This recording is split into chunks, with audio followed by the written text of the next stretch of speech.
My beloved child, you are disappointed because I am silent. But you do not know that it is precisely this silence that is driving the roots of your faith deeper than anything your eyes can see. You are afraid that I am slow to act. Yet you have never seen how I quietly move mountains and clear the road ahead of you. Do not be quick to conclude that I have abandoned you sometimes. I step back only to teach you how to stand, not to leave you to fall. Long ago, the prophet Elijah fled into the wilderness, exhausted to the point that he said, "Lord, it is enough. Please take my life." He thought the Lord was silent, mistook my seeming delay as a sign that he had been forsaken. But I did not rebuke him or scold him. I simply sent an angel to touch Elijah twice and say, "Get up and eat, for the journey you must go on is still long." There was no thunderous miracle, no roaring thunder, only a simple meal, yet from within that silence Elijah was raised up to continue his journey.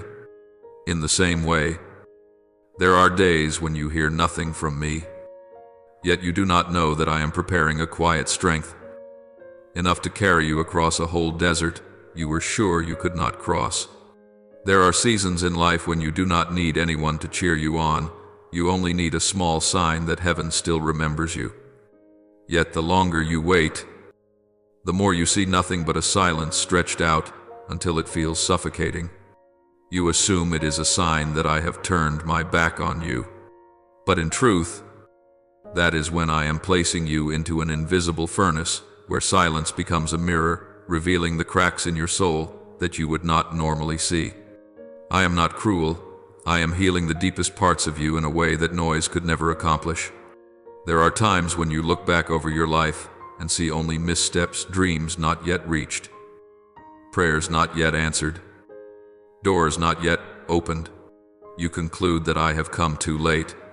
Yet it is precisely in those delays that I am resetting your breathing to match the rhythm of heaven. You only see time slipping through your fingers. I see a person being refined to carry a responsibility far greater than anything you are now imagining for your future. And then there are days when the pain is so great that your mind begins to ask, "Is God punishing me?" But you do not realize that what you call loss is often simply me pulling you away from paths whose end is a deep abyss. I do not let you hurt in order to humiliate you. I allow the pain so that you will loosen your grip on the things that are causing your soul to decay. My silence, my slowness, all of it is a carefully measured movement to protect you from what you are not yet clear-sighted enough to see. You still tend to think that, when the heavens are silent, it means I have gone far from you and left you to struggle alone with things you cannot even name. But you do not realize that in the very moments when you tremble in the quiet, I am bending closest.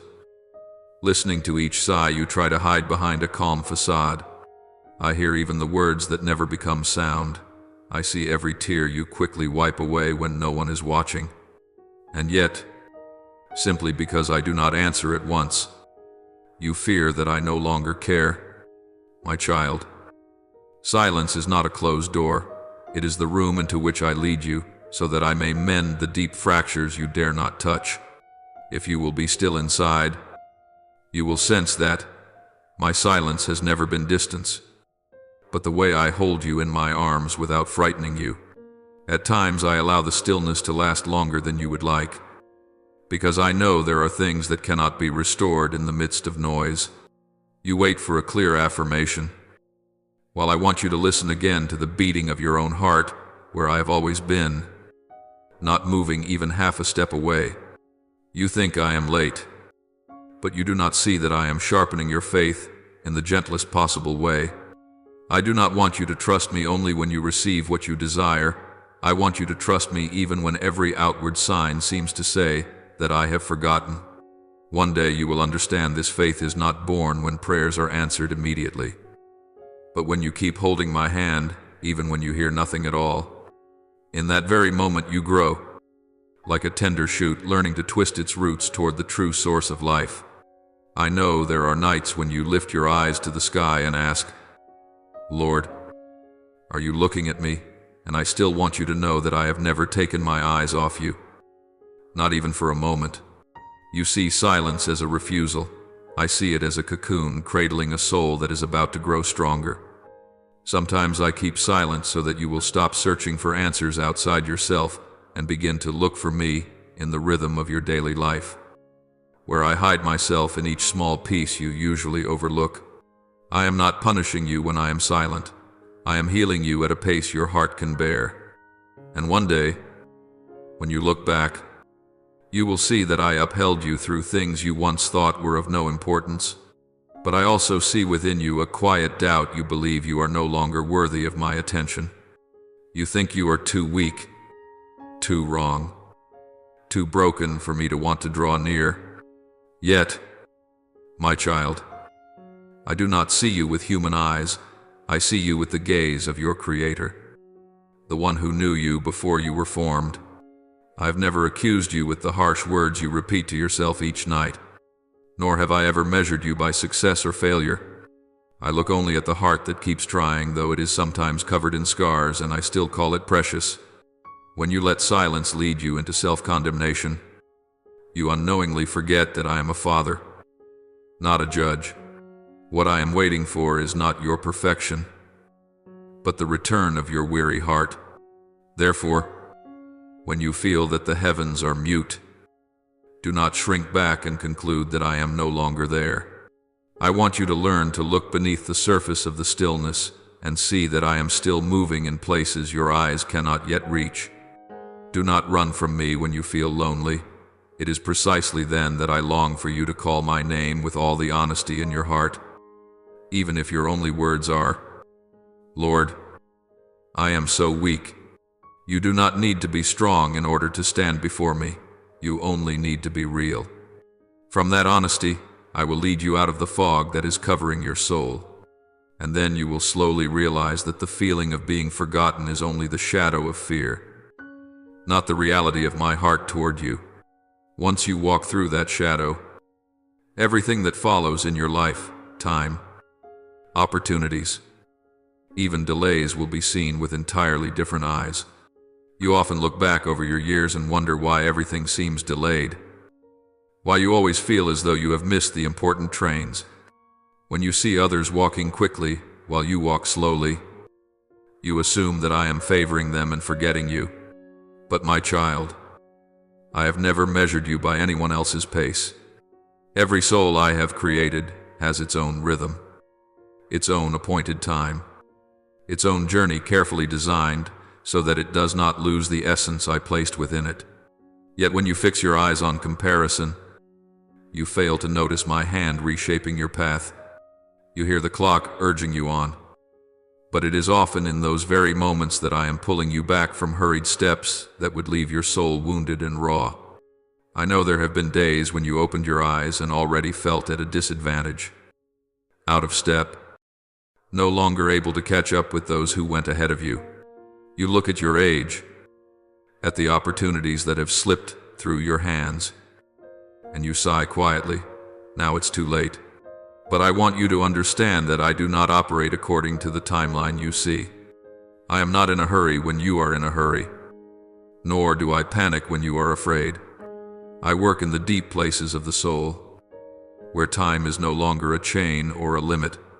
You think the long years that have passed were only an empty stretch, but they have been silently carving out perseverance, humility, and faith, things that early success rarely has the power to create. When you think you are wandering in circles, in reality you are walking along the very path I marked out for you beforehand. There are times when you come to pray with a heart weighed down because you feel your life is moving too slowly, and you blame yourself more than you blame me. You ask whether I am still writing anything for your future, or if the pages of your life have already come to an end. But I want you to know that I have never canceled the destiny I began. No closed door has the authority to destroy what I have ordained. You can see only the present, but I see the whole road from start to finish. What you call slow is, many times, the perfect pace to keep you from receiving things you are not yet ready to carry. My child, the fact that you have not reached the finish line does not mean you have failed. Sometimes it simply shows that you are living within the precise process of my timing. I also see in you a habit that quietly wears down your spirit. You keep comparing yourself to the journey of others. You see them going far while you seem to move only inch by inch. And you conclude that you are inferior or have been left behind. But my child, every comparison blinds you to what I am quietly restoring in you. When your eyes are fixed on someone else's achievements, you no longer see the seeds I am sowing in you each day. The fact that those seeds have not yet blossomed does not mean they are not alive. They are simply waiting for the right climate, the right light, the right moment I have appointed. If you force them to bloom in someone else's season, you will cause the tender petals of your own life to break before they have a chance to tell the story I long to write through you. So, when you feel your heart growing anxious because time keeps passing, I long for you to slow your breathing and look at me.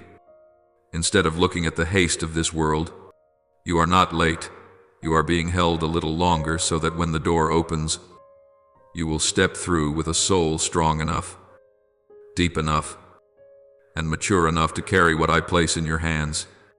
I do not want you to receive blessings too early, before you have roots, because rootless blessings will make you fall faster than you think. Let me lead you according to the rhythm of heaven, a rhythm that is never off by even a second. And then you will realize this: what you once called too late was in fact the delicate preparation for things you never thought you could be worthy to receive. And when you pass beyond your obsession with time, you will begin to see every stumble, every delay, every closed door with new eyes. You will no longer rush to conclude that I am withholding something good from you. Instead, you will begin to understand that I am holding you back from things that do not belong to you. From that awareness, your heart will grow lighter, and you will recognize that I am making a way for you in places your eyes have not yet reached. For when you have learned to trust me in the delays, you will also learn how to trust me in losses, in redirections, in the things you call pain.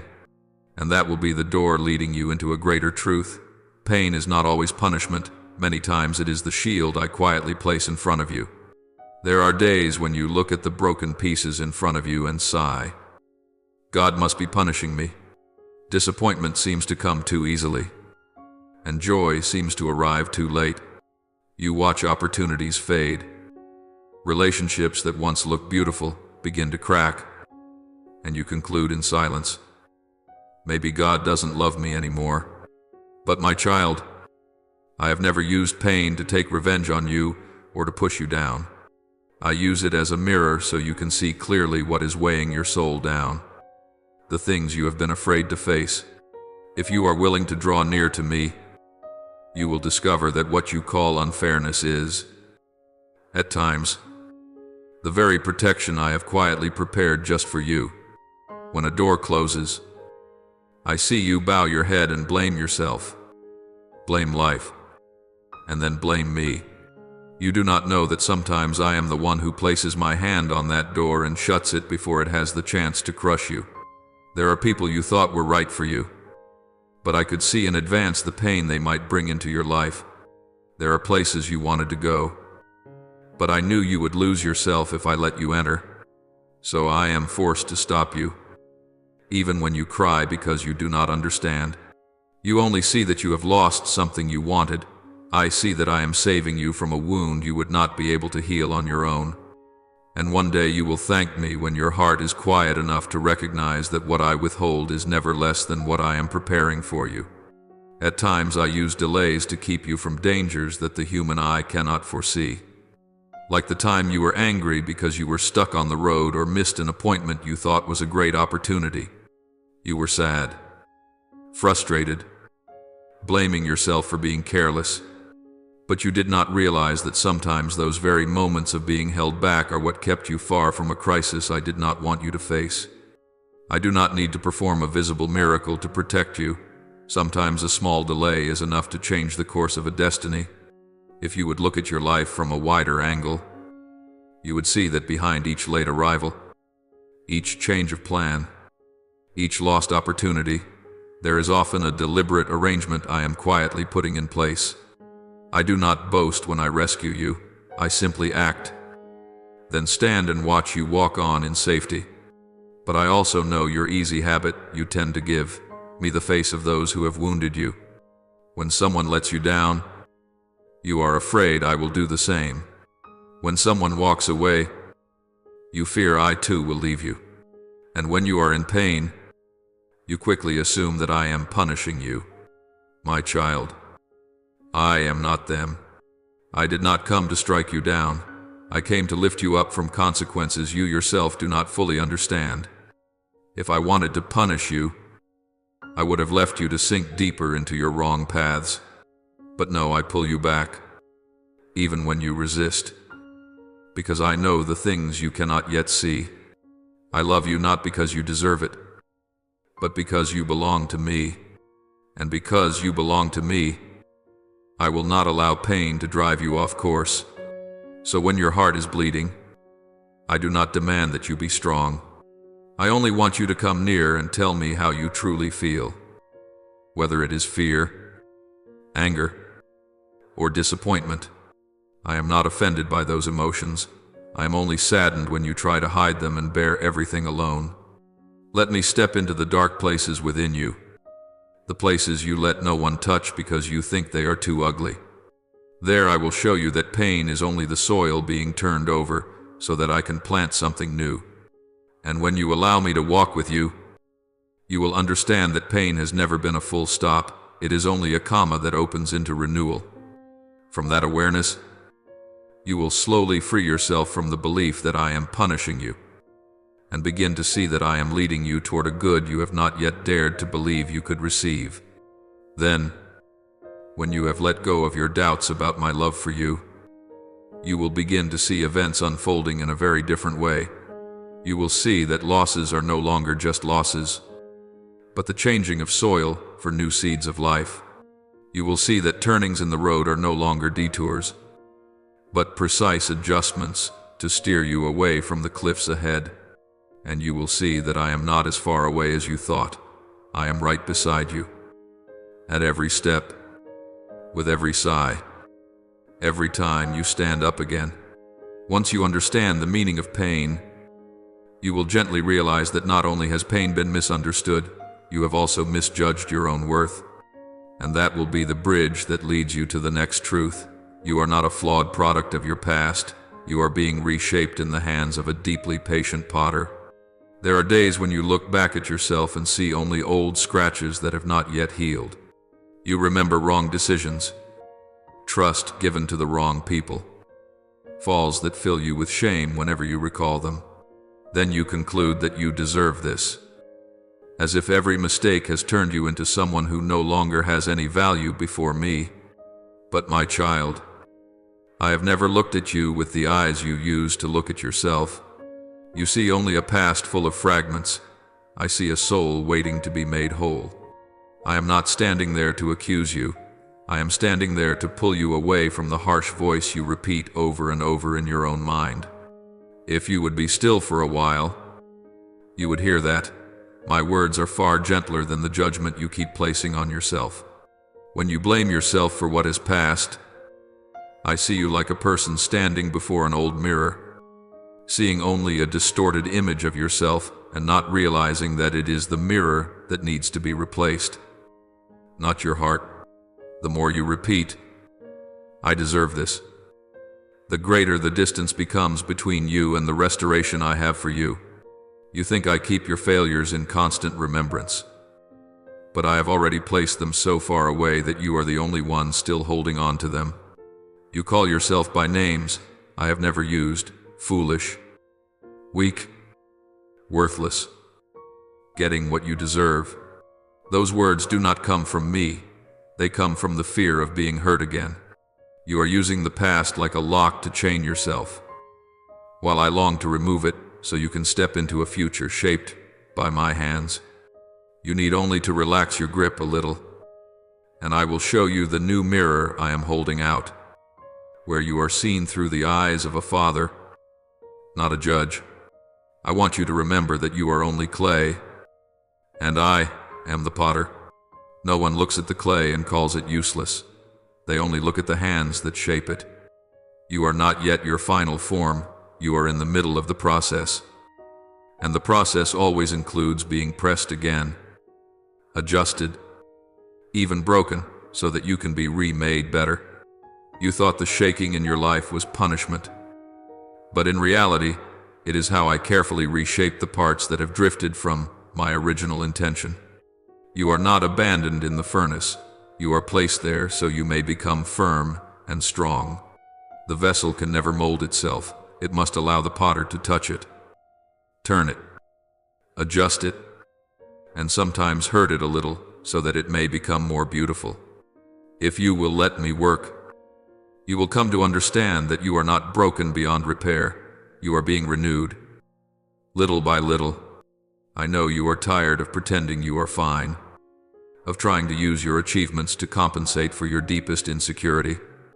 You chase after the expectations of others, hoping that one day they will approve of you and your pain will disappear on its own. But my child, human hearts cannot be your place of healing. They are only a place that leaves you more exhausted. I do not wait for you to become strong before I come to you. I wait for you to admit you are weak so that I can be strong in your place. You do not have to play the role of the resilient one, because I love you in your truest state, tired, fragile, and sometimes not even knowing where to begin. I want you to lay down the burden of having to prove that you are good enough. For if you insist on keeping the right to condemn yourself, you are closing the very door that leads to restoration, which is my hand.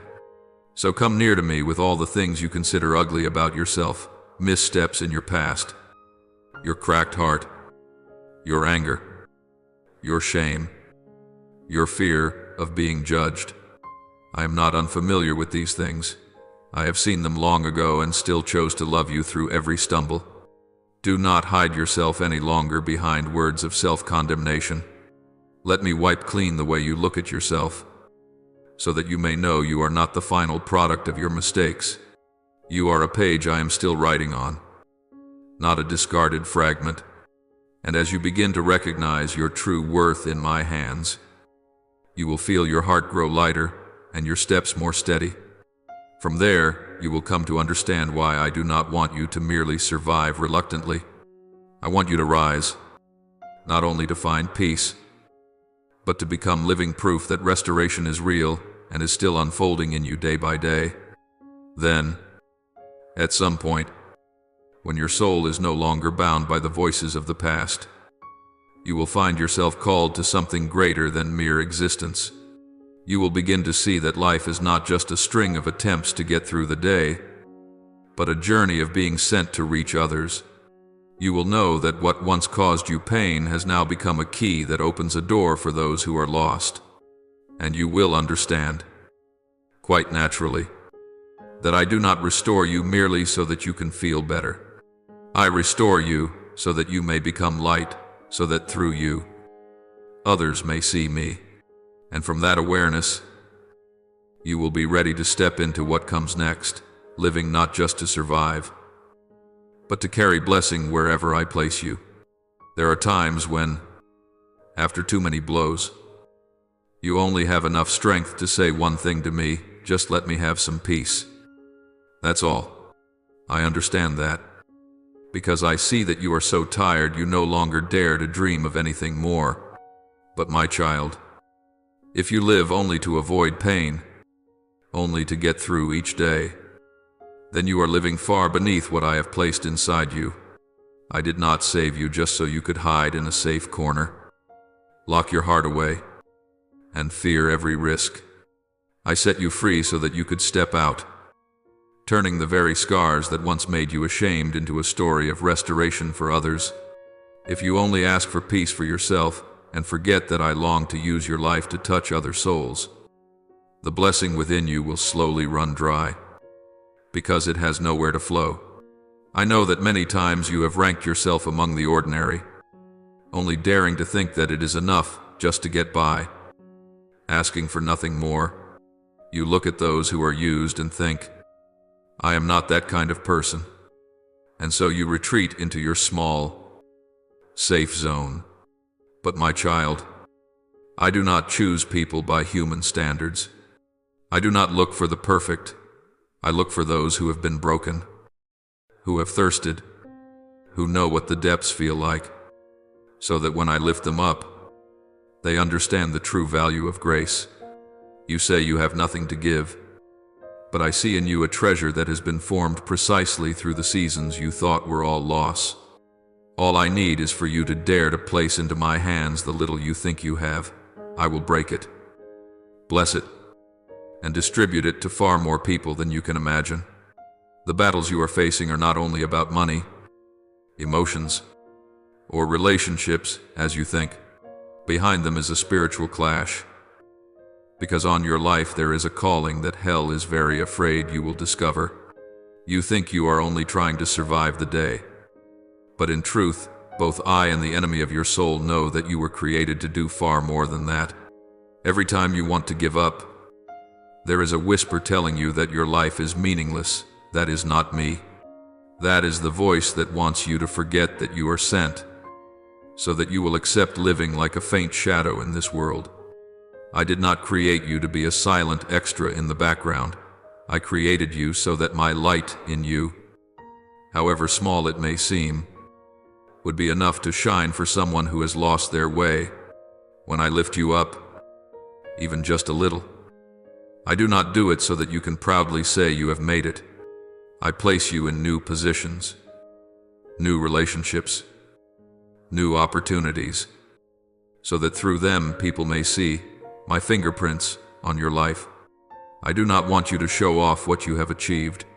I want you to tell of the one who led you through the days when it seemed there was no hope left. The scars in your heart, the traces of your tears, are not things you must hide. They are evidence that you have walked through the fire without being consumed because of me. When you dare to tell others how weak you once were, I will use that very weakness to comfort those who are standing exactly where you once stood. You do not need to have a perfect sermon, you only need a genuine life. And I will use that as a living testimony. Therefore, my child, do not only ask me for blessings so you can be comfortable, then clutch those blessings to yourself as if you are afraid they will be taken away. Blessing truly grows only when it flows through your life to others. If you cling to it, it will turn into fear of losing it, rather than the joy of giving. I want you to step out of the mindset of just surviving and begin to ask me, Lord, where do you want to use me today? That question will change the way you see each day, from merely counting down time to receiving every day as an opportunity to do small things of eternal value together with me. And when you live like that, you will see that every pain, every delay, every furnace you once blamed me for was never wasted. All of it has been gathered and woven into a story that only you carry, so that every time you share it, those who listen will recognize this is not luck, this is the hand of God upon a life that dared to be used by Him. The world keeps pressuring you to keep a calm face, to always appear strong, successful, in control of everything, as if showing even a little weakness means you will be despised and left behind. But I do not look at you that way. I know you on the days when you shine, and also on the nights when you sit in a daze staring at an empty wall. On the mornings when you do not want to leave your bed because your heart is so heavy, when others only want to hear stories of victory. I listen even to the sighs you think no one would ever want to hear. When people run out of patience with you, repeating the same sadness over and over, I still quietly sit beside you, looking at you with eyes that do not grow tired. At times you think of yourself as someone who came too late, who missed out, who burned up your youth on relationships, goals, and illusions that now, in hindsight, feel only empty. You feel as if your life is ruined, as if you have wasted the time I gave you. But when I look at you, I do not see only your mistakes and your falls. I see a heart that, though bruised, still beats. A soul that, though it once wanted to let go, Is today still here? Still with a bit of courage left to breathe, to exist, to dare to speak with me, to me? The fact that you can still stand after all the times you have fallen is a beauty that surpasses any title, status, or accomplishment the world praises. Trophies, certificates, and compliments will all gather dust. But a person who dares to rise after pain, who dares to return after wandering, in my eyes, that is a spiritual victory far greater than a flawless life that has never made a mistake. You are still here. You still call me Lord. You still dare to call yourself my child, even though you have often felt ashamed of your own wounds. And that pleases me far more than you think. I do not want you to use all that you have not yet done as grounds to condemn yourself day after day, like a harsh judge constantly demanding that you be the most perfect version of yourself. You do not need to stand before me as if standing in a courtroom, defending yourself and proving that you deserve another chance. I already know everything. I am not holding a comparison chart in my hand, measuring how many years you are late, how many steps behind, how many opportunities you have lost. You are you, not a copy of anyone else. And the journey I am writing for you does not duplicate anyone's path. Every child I create has a unique rhythm, and if you keep forcing yourself to run at someone else's pace, you will collapse before you ever reach what I truly intend for you. I understand why you keep comparing yourself to others, because you are afraid of being forgotten. Afraid that if you are not as good as they are, you will be left behind. But in my kingdom, no child is surplus. No one is left over. No one is too late and therefore has no share. Those thoughts do not come from me, but from the fear in your heart, from the voice of the world that keeps demanding you prove your worth by results, by speed, by position. I do not see you that way. I see you with the eyes of a father who has watched every step you have taken from childhood until now, who knows every season you have smiled, every season you have wept, every time you have tried so hard that even you did not notice how much you had already given. Every promise I have placed over your life has its appointed time. Just like the seasons of the trees, some seeds sprout quickly, some slowly, some break through the soil after only a few days.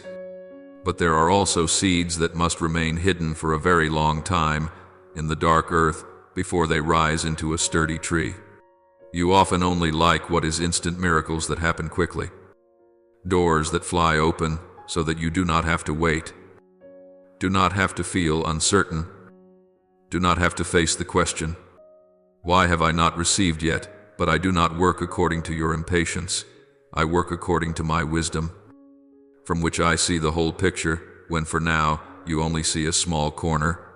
There are things I deliberately have not yet placed into your hands, not because I can bear to let you live in lack or deprivation, but because I know that if I were to give them to you at a time when your heart is not yet deep enough, your foundations not yet firm enough, your faith not yet rooted, then that very good thing would become a weight that breaks your back.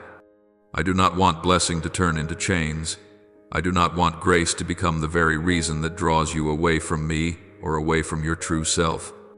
I would rather slow things down a little in order to dig your foundations deeper, to teach you to trust me in the silence, to train you to stand firm when nothing is yet clear, than to give you something you greatly desire that would, in the end, ruin your soul. You often think that in these past years you have gotten nothing, that you have missed your youth, killed time in foolish choices, in misdirected relationships, in jobs that led nowhere, in long repetitive days where you saw no progress. You look back and see only a chain of waste for your life. But I see those years as a hidden workshop of refinement that few notice. I have used those seemingly meaningless days to soften you in the places where you were stubborn, to make you more sensitive to the pain of others, to break the deep, secret pride that you would not have recognized if you had succeeded too quickly. I have used the wounds in your relationships to teach you to discern what true love is and what exploitation is, so that next time you can recognize the real value of those who know how to cherish you. I have used the nameless tasks, the years of quiet labor that no one acknowledged, to teach you perseverance, endurance, and doing things for me rather than merely for the praise of people. There is no season in your life that is superfluous. There are only seasons whose meaning you have not yet fully understood. And I do not mock you for not understanding.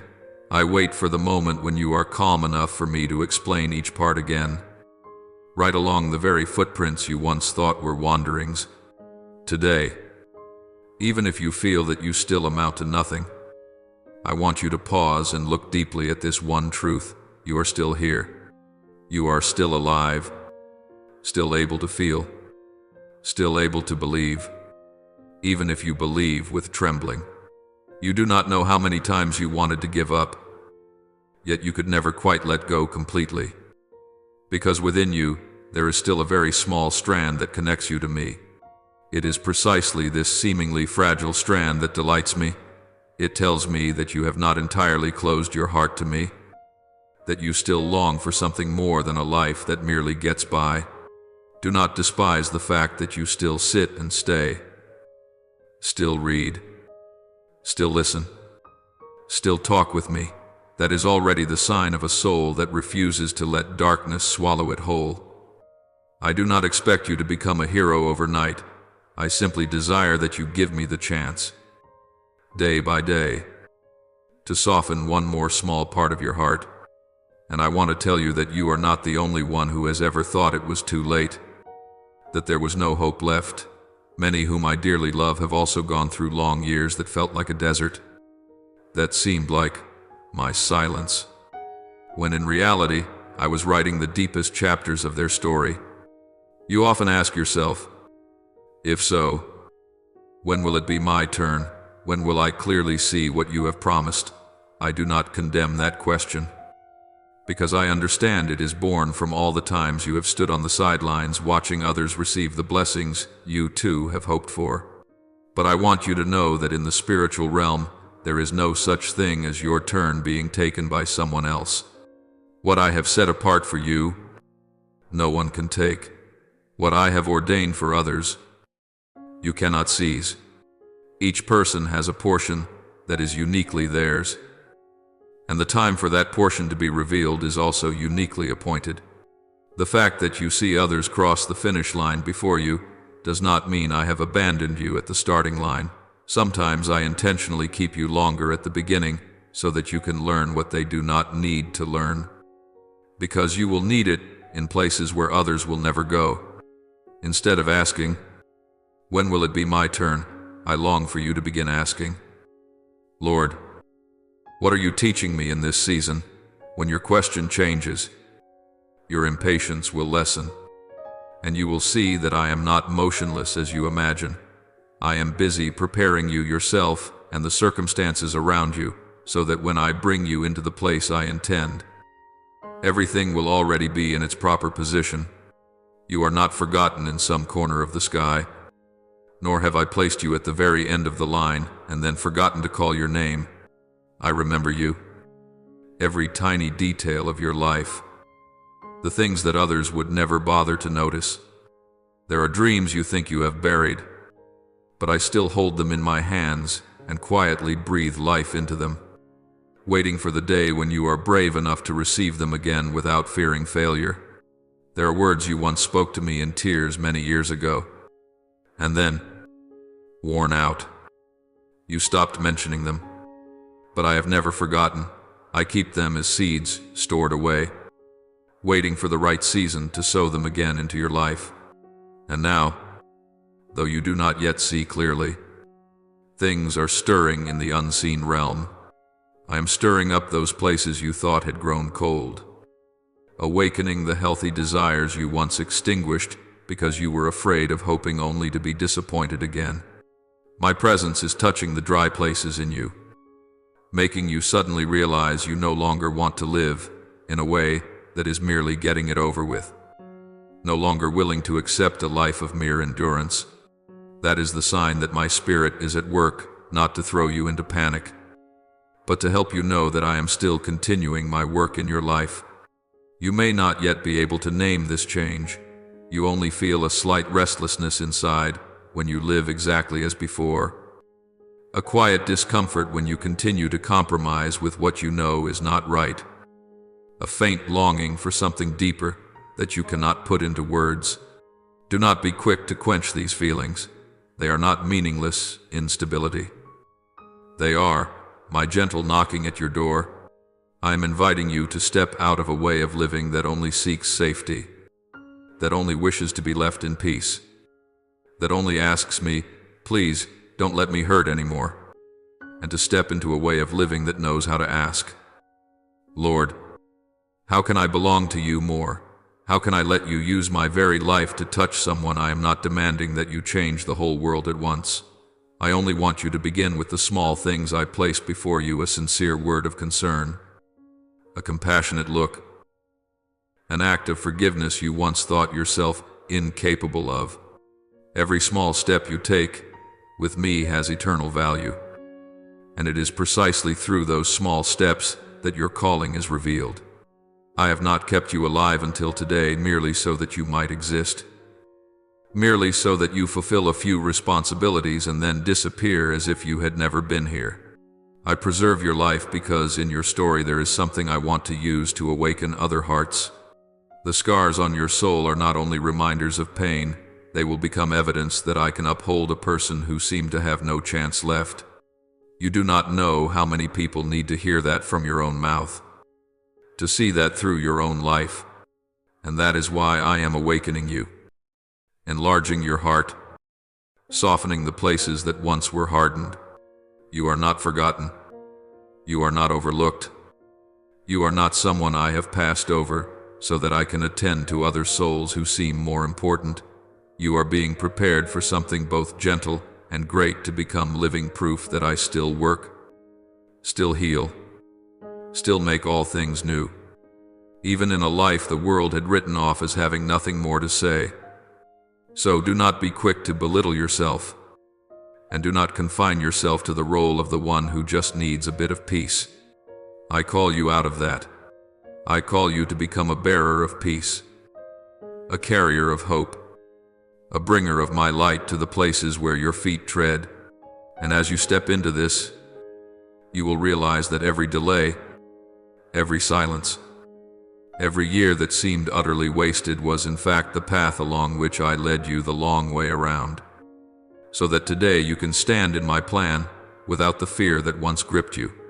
Have you ever noticed that right in the middle of days that feel pitch black and utterly hopeless, there is still something very quiet stirring in your heart, like a gentle breath threading its way into your chest, like a fragile beam of light that the human eye cannot see, yet your soul recognizes so clearly?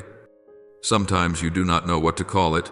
You just suddenly feel like crying for no specific reason. You just sense deep within a strange kind of expectancy, as if something greater, purer, truer is slowly drawing near. You think it is only a passing emotion, but I want you to know it is the sign that I am rekindling a new life within you. Not the rushed kind of beginning the world offers, but a quiet yet enduring inception where I do not merely adjust a few external details, but change the way you see yourself, see me, and see this world. You often shrink back, thinking you are too ordinary, too small, too full of mistakes, too late for anything that could be called being used by God. But you forget that I have never written any plan based on the standards of the crowd. I do not look at your age to decide whether you are still in time or already too late. I do not use your failures to stamp ruined over your life. I am the one who has always chosen those who were overlooked, who keeps calling the names of those whom no one seems to count, who raises up souls that once condemned themselves. I am a father very different from any face you have ever met. I can take a life that has been labeled a failure and turn it into living proof of how deeply I love and how far my power can go. The weaker you are, the more easily you can become a clear glass through which My light can pass so that others may see, because then they will no longer be able to say, "That is your strength." They will only be able to acknowledge, "Surely someone must have intervened." But my child, for you to become that kind of witness, I have had to guard you many more times than you realize. If one day you were to sit down in silence and honestly ask me, "Lord, how many times have you protected me without my knowing it?" you would probably fall quiet in astonishment. Do you remember the time you were so upset because of a traffic jam? Because some tiny incident completely disrupted the carefully planned schedule of your day, and you concluded it was an unlucky day. Yet, if I were to pull back the curtain and show you what lay ahead, you would see that the place where you think you missed your chance was exactly where an accident had just occurred. And if you had arrived on time the way you wanted, you might not be here now, sitting and talking with me. Do you remember the phone call you were waiting for? The promise that seemed as solid as stone, and then suddenly went silent, without a single explanation. You lost sleep over it. You decided you weren't good enough. That's why they failed to show up. Why they changed. Why they abandoned you. But when I saw that call never come, I saw your future being shielded from a relationship that would slowly erode your dignity and your peace. I know which sweet words would turn into chains. I see in advance which smiles would become blades. I can measure the depth of the wounds you would never be able to foresee. That's why there are messages I do not allow to be sent, promises I allow to break, golden opportunities I myself let slip out of your hands. Even as I hear your sighs, even as I see you blaming yourself, blaming others, and even blaming me, I take no pleasure in seeing you cry over such things, but I accept letting you hurt a little now to spare you from a pain 1,000 times greater later on. You look at a single door as if it were everything, but I see the entire corridor that stretches out behind it. Some invitations seem so desirable. Some relationships appear so complete. Some projects look as if they will bring you status and a name. Yet hidden inside is the price your soul would have to pay. Sleepless nights, the distortion of your character, the gradual loss of the simplicity in you that I love. I cannot allow you to trade your soul for something flashy and short-lived. That is why there are times I choose the way you least expect. I slam that door shut. I sever the connection you want to keep. I let everything fall into a strange, heavy silence. To you, it looks like loss. To me, it is redemption. You ask why I do not explain immediately. It is because if I told you everything, you would trust me out of fear, not out of love. I want you to learn to trust me even when you are not given all the data, so that your faith is not a bargain, but a true surrender. Everything I do, whether it is making a way or blocking a path, adding or taking away, all flows from the same source, an unchanging, inexhaustible love for you. This love is not the kind that spoils you by giving you whatever you want, nor is it the cold kind that throws you into tests merely to check your loyalty. It is like a father keeping a knife out of the hands of his little child, even when the child cries and demands it, because he knows those tiny hands would wound themselves. It is like a doctor pressing on a wound to remove what does not belong there, causing you greater pain for a moment so that you will not be infected later. There are times I allow you to pass through things that bring you to tears, not because I enjoy seeing you collapse, but because I know only such experiences can awaken in you a new depth, a compassion you did not have before for the pain of others. I do not waste your tears. Each drop is received by me, remembered by me, and used by me to soften your heart so you will not become numb in a world full of hurt. When you begin to recognize this, you will stop seeing every disruption in your day as a bad omen or bad luck, and you will be slower to conclude that I am against you whenever your plans fall apart. Instead, you will learn to ask a different kind of question, Lord. In this situation, what are you protecting me from? What are you teaching me? What are you preparing me for ahead? That question is not the question of a resigned victim, but of someone beginning to step into spiritual maturity, where they no longer see themselves as a victim of circumstances, but as one who is being led in every step. When your mind shifts from accusation to seeking meaning, you will sense a deeper peace even before anything on the outside has changed. You will no longer need to hold everything in your own hands, because you know that I hold what you cannot see. And then you will understand more deeply a truth you once only heard with your ears. Nothing comes to you without passing through my hands first. And my hands never do anything except out of love for you. Do not think that these quiet protections are merely so you can get through life in peace and nothing more. I do not guard you from one danger just so you can turn your back and continue living as if I were never there. I preserve you because you are part of a larger plan that I am unfolding on the earth. Every time I pull you back from some pit, I am not thinking only of you. I am also thinking of the people you will one day meet, those who stand at the very edge you once stood on.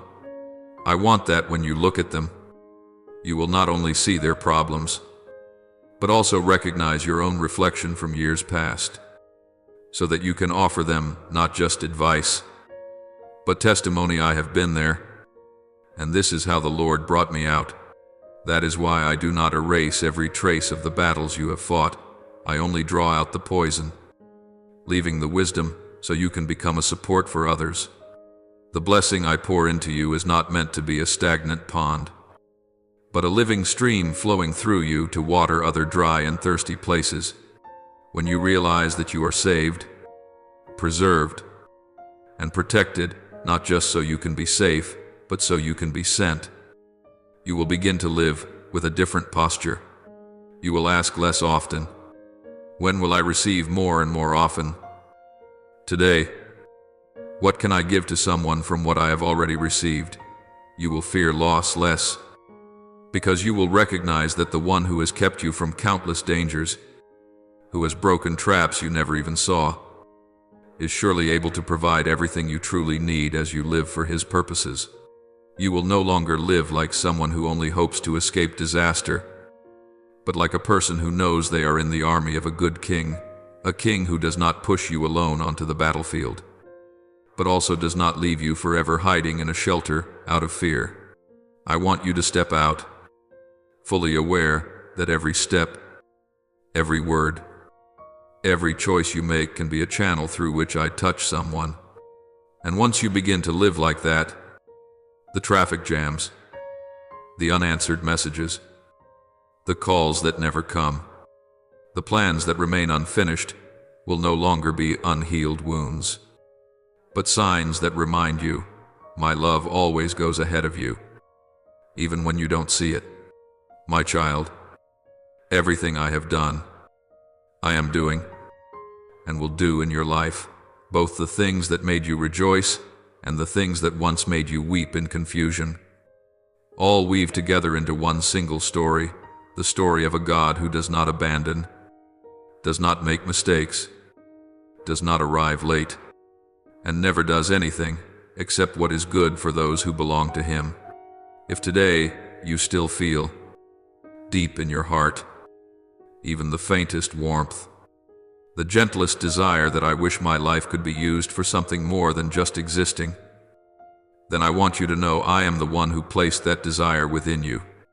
I am calling you out of a way of living that merely survives, into the life of someone who is sent, not in your own strength, but in mine, the one who has so many times kept you from things you never saw, just so you could stand here, alive, breathing, ready to answer, Lord. Here I am. Please use me.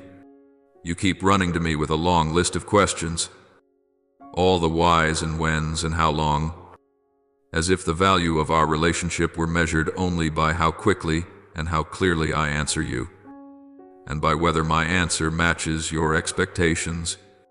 But my child, If I merely responded to each question and then turned away, I would be no different from a cold machine executing requests. You are far more precious to me than that. I will not simply throw a few solutions into your life to fix temporary confusion. I have come to dwell with you, to make myself the deepest answer to the empty spaces no explanation could ever fill. There are moments when you lie there, eyes open in the dark, heart weighed down and lips unable to form a single prayer. You think you are silent, but I hear every cry rising wordlessly from your chest. I sit there, not loud, not showy, simply gently present, touching the places in your soul that you believed had turned to stone. The locked rooms you sealed years ago for fear that if you ever touched them, everything would shatter. It is precisely in that quiet presence that I am working far more than you imagine. You think you have to shout until the sky changes color before I am moved. But even a weary sigh breathed in, my direction makes heaven tremble. Because my love for you has never cooled, even though you have let go, doubted, and accused me. I see the tears you wipe quickly away with your sleeve. And I do not tell you to stop crying, just to get it over with. I do not say be strong the way people often do. I simply whisper, you may cry in my arms, but do not let your tears lead you to the wrong conclusion about me. For while you think you are collapsing all alone, I am holding your heart, gathering each broken piece you are sure no one cares about. Every word you say to me, however clumsy, repetitive, or weary, is never thrown into the void. I keep them. I weave them into the plan I am quietly unfolding over your life. And not for a single second do I turn my face away from what you are carrying. You still imagine that prayer is you knocking on a door while I stand inside deliberating whether or not to open it. But in truth, each time you merely think of me, I am already at your side, my hand on the latch, simply waiting for your permission to step in. I have never been a distant deity who listens only when you present your requests in the right format. I am Father, and I long for conversation with you far more than I long to just resolve your crises. I know you keep tally of which prayers have been answered and which have not, and then you use that scale to measure my heart, forgetting that the most precious thing I can give you is not a string of results lined up with the plan you wrote, but myself, the unchanging, one who can be with you in every season, whether in gentle rain or violent storm, whether you are full of strength or unable to take another step. I am your portion that no one can steal from you. Even if you lose everything you thought was essential, you are used to coming to me like someone approaching a service counter, submitting a request and impatiently waiting for a receipt. But I want you to learn to come like a child walking into their father's house, to sit down, open your heart, speak, listen, be still, and remain longer than just a few hurried minutes. Only in that lingering time can I water the dry places in you with my very word, with living truth, not to fill your head with information, but to give your soul something solid to cling to rest on, to be restored by. You have grown accustomed to living by emotions that rise and fall like waves. Today you believe because you see something. Tomorrow you sink when you see nothing, so I am gently drawing your eyes away from the froth and foam of circumstances toward the deep, quiet current of my word.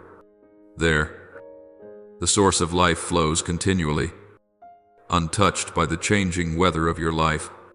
When you are willing to spend time with me, to read, to ponder, to converse with every word I speak, and to place your own honest questions within them, you will find yourself like one who has discovered an underground spring, quiet yet enduring, unseen yet nourishing an entire field. I do not promise that you will be spared from every fierce wind, but I want you to know that if you choose to root yourself deeply in what I say, in who I am, and in my heart for you, then when storms come, You may sway but not be uprooted, ache but not break, grow weary but never be swept away. What holds you is not your own strength, but the unseen yet unbreakable cord that binds you to me. You have often run to seek fleeting encouragement from one person or another, from words that sound sweet but soon fade away, and I do not condemn you for that, for I know you need people. Yet I do not want you to stop at such fragile supports. I long to be the foundation upon which every relationship, every dream, every plan of yours is built, so that when one brick falls, the whole house will not collapse upon you, for the foundation is me, not anything else. When you live continually with the thought of just one more day to get through, you will only gather for yourself, hoping the waves won't strike too hard against your own life. And in doing so, the blessing within you grows stagnant, like a pond without an outlet, whose waters slowly turn murky. But when you begin to dwell with me, to understand me, to drink from my source, you will see that you are called to become a small channel, carrying living water from within you to other dry places.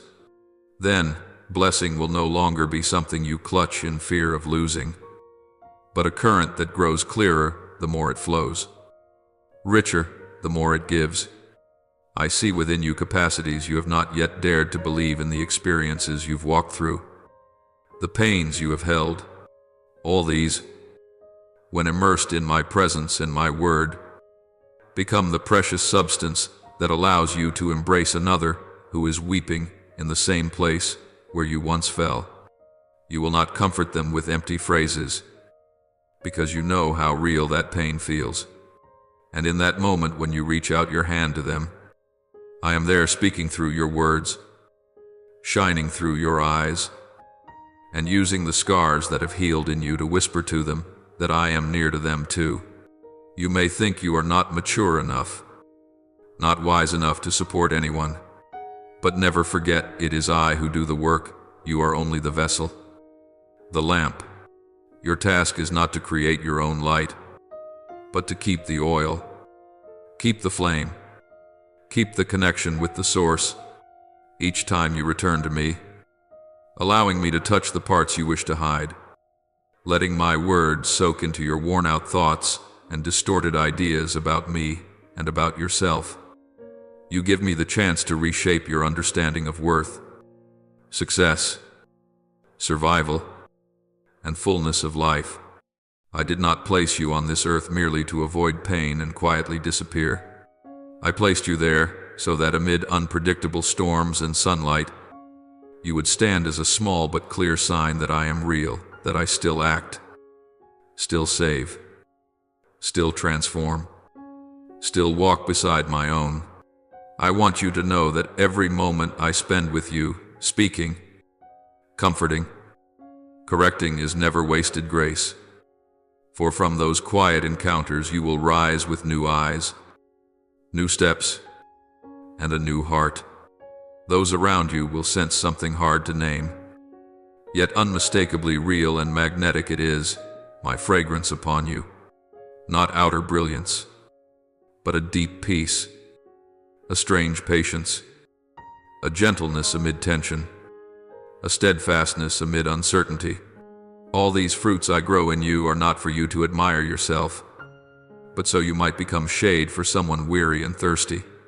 My child, I am inviting you to step out of the kind of life that keeps asking, Lord, when will I finally be at peace, and begin whispering instead, Lord, I want to know you more.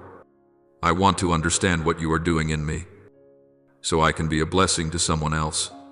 When you shift your question like that, the whole center of your life begins to change.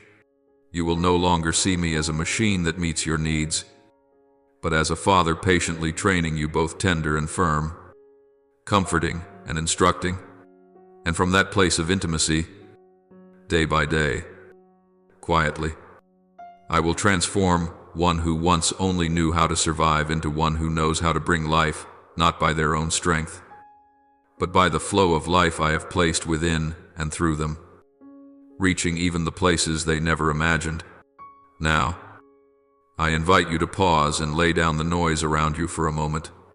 Whether you sit in a small, crowded room, on a packed bus, or in a corner cafe where no one knows your name, I still call you to one simple act: close your eyes, not to escape reality, but to give me a small open space amid the chaos of your thoughts. You do not need to strain to feel anything or imagine something lofty. Just breathe slowly, release your grip, and let your soul grow quiet. In that very moment, I am already there, not in some distant heaven, but right beside you, like the quiet embrace of a father covering his exhausted child who has no words left to speak. What you thought was an empty void within is the very place I have chosen to enter.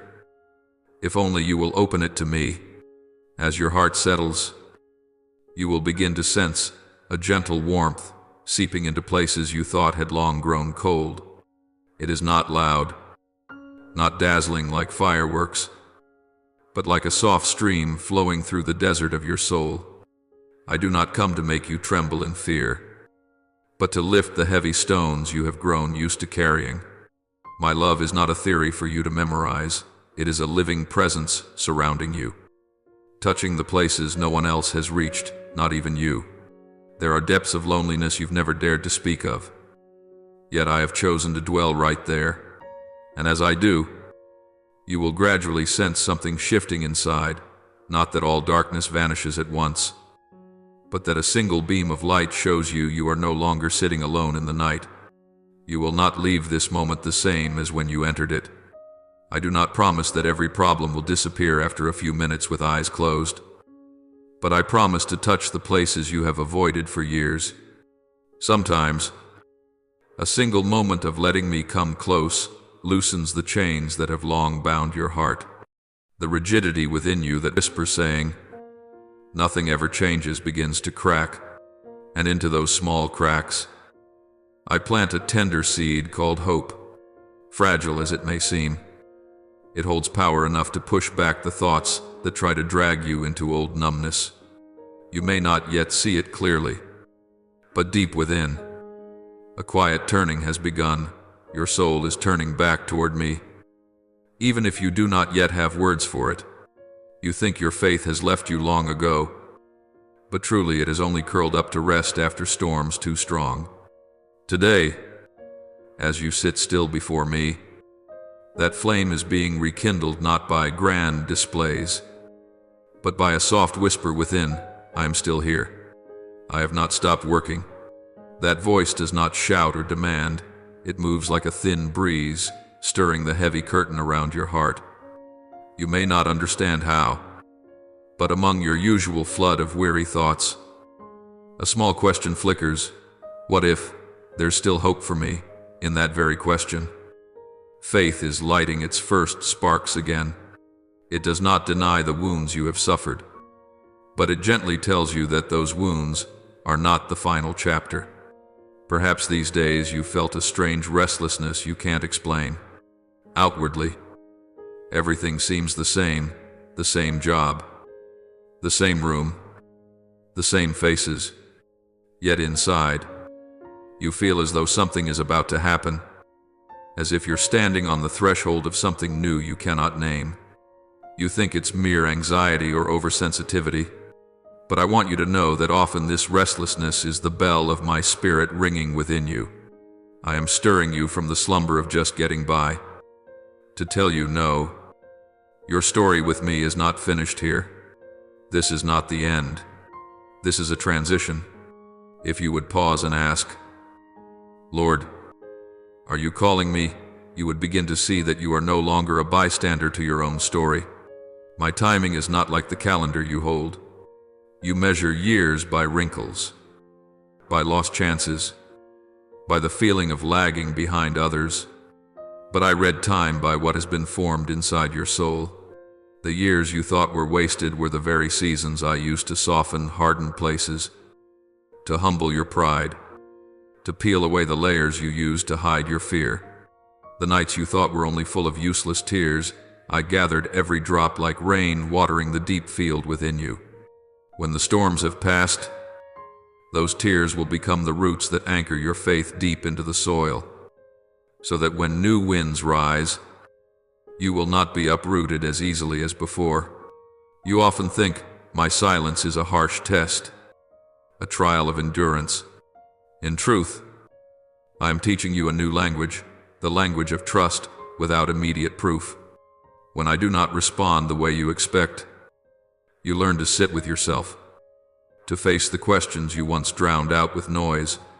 You begin to see what you have placed your hope in more than in me, the standards by which you have measured your worth. My silence exposes the false supports you've leaned on, so that when they crumble, you can return freely to the only foundation that never shakes. This is not cruelty, it is healing at its deepest level. I know there is still a voice inside you that whispers, it's too late for me. My youth is gone. My chances are lost. My strength is fading.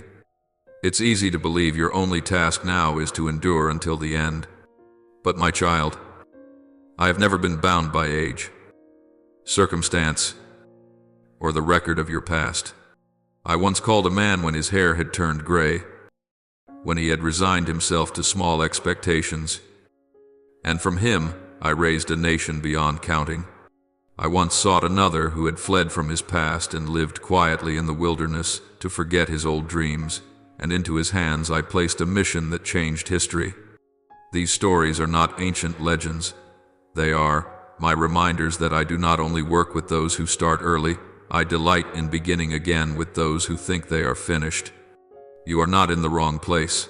You have not wandered so far off the path that you cannot come back. Even in the darkest bends of the road, I am still weaving every detail in preparation for what lies ahead.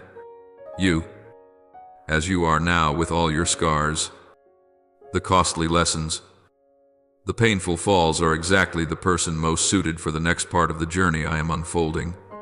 Not the version scrubbed clean of every trace, not the perfect image you try to perform, but you, as you are in this very moment, are the material I desire to work with. I have placed you here, in this time, in these circumstances, not because I ran out of options and had to settle for you. On the contrary, I know well that what is coming will require a heart that is soft, humble, willing to listen, willing to yield, and that is precisely what the years of waiting, of silence, of tears have been shaping within you. No stretch of your life is superfluous, in my eyes. The seasons when you felt yourself going in circles with no way out, the relationships that shattered, the unfinished projects, the prayers that seemed to vanish into empty space, all of it has become material in my hands. I do not waste even your mistakes. I turn them into experience, so that later you will know how to support others who stumble in similar places. I do not waste the nights when you collapsed over your desk from sheer stress. I use them to deepen your understanding of the weariness in the person beside you. I do not waste the times when you thought you had ruined everything. I make them the foundation on which you learn about grace. In my hands, no shard of your life is reduced to mere rubbish. Your voice today may still tremble, but the time will come when it resounds more powerfully than you imagine, not because you have amassed much knowledge, but because you have lived what you will speak. You will not talk about comfort as a dry theory. You will recount the nights when I myself lifted you up. You will not talk about faithfulness as a slogan. You will recall the days when you thought I had abandoned you and then suddenly realized I had never left. And when you open your mouth to share, hearts standing on the brink of despair will receive a new hope. They will see that if I could do this with you, I can do it with them as well. Your testimony then will be like a key unlocking the invisible chains in the hearts of those who listen. You are not merely someone who has suffered. You are the pathway I want to use to carry my grace into places where you yourself once longed for someone to come to you. You are a flowing stream, not a stagnant pond. The blessing that flows through you to others will in turn refresh you. You are a bridge, linking those who feel excluded to the love they never thought they could have. You are an instrument in my hand, sometimes tightened, sometimes having loose strings removed, sometimes enduring, jarring, off-key sounds, so that afterward you can produce a truer tone. Every note in the song of your life, whether low or high, I know how to weave into a composition that only you can play. What now looks in your eyes like chaos, confusion, and fog ahead will, in time, be arranged by me into a path clearer than you expect. I do not promise that you will see the whole picture by tomorrow, but I will give you enough light for each step, as you learn to live not merely for your own safety and comfort, but to join me in a larger story. You will find the meaning of each day lifted to a higher level. Fear will no longer occupy all the space in your thoughts, because it will have to yield to a new awareness. Your life has a reason to exist, and I am the one who has been, is now, and will continue using everything, even what you do not understand, to complete what I began in you. From that place, you will have the courage to open your eyes, not to return to old ways of living, but to walk as someone who knows you are in the hands of the one who never abandons you and never comes too late. My child, I see clearly how tangled your heart is right now, with worries smoldering day after day and negative thoughts like a shadow always chasing behind you, making every step feel heavy and even breathing feel exhausting. Yet in the very moment when you think you are carrying everything alone, I am quietly doing this one thing little by little. I am loosening the invisible cords that bind your mind. I am touching the deep places in your heart that you have long avoided for fear that contact would only add to the pain. I do not come to reproach you for being weak. I come to gently draw out of your heart the seeds of fear that have taken root for so long. The old voices that told you that you are inferior and unworthy of love. When I touch the memories you locked away, it is not to make you relive the pain and blame yourself, but so that I can wipe away the thick dust covering the little heart that I loved long before you knew how to call my name. You have grown so used to living under a heavy weight that you have come to think it is normal. But I say to you, I did not design you to live forever in such a state of weariness. You were created to breathe deeply, to walk steadily, to face life with a heart that no longer trembles in fear of being hurt again. I am gradually replacing the negative whispers inside you with my words, words that tell you that you are not a burden, not a mistake, but a child I cherish, protect and hold dear. I see every time you try to appear strong while inside you only want to give up.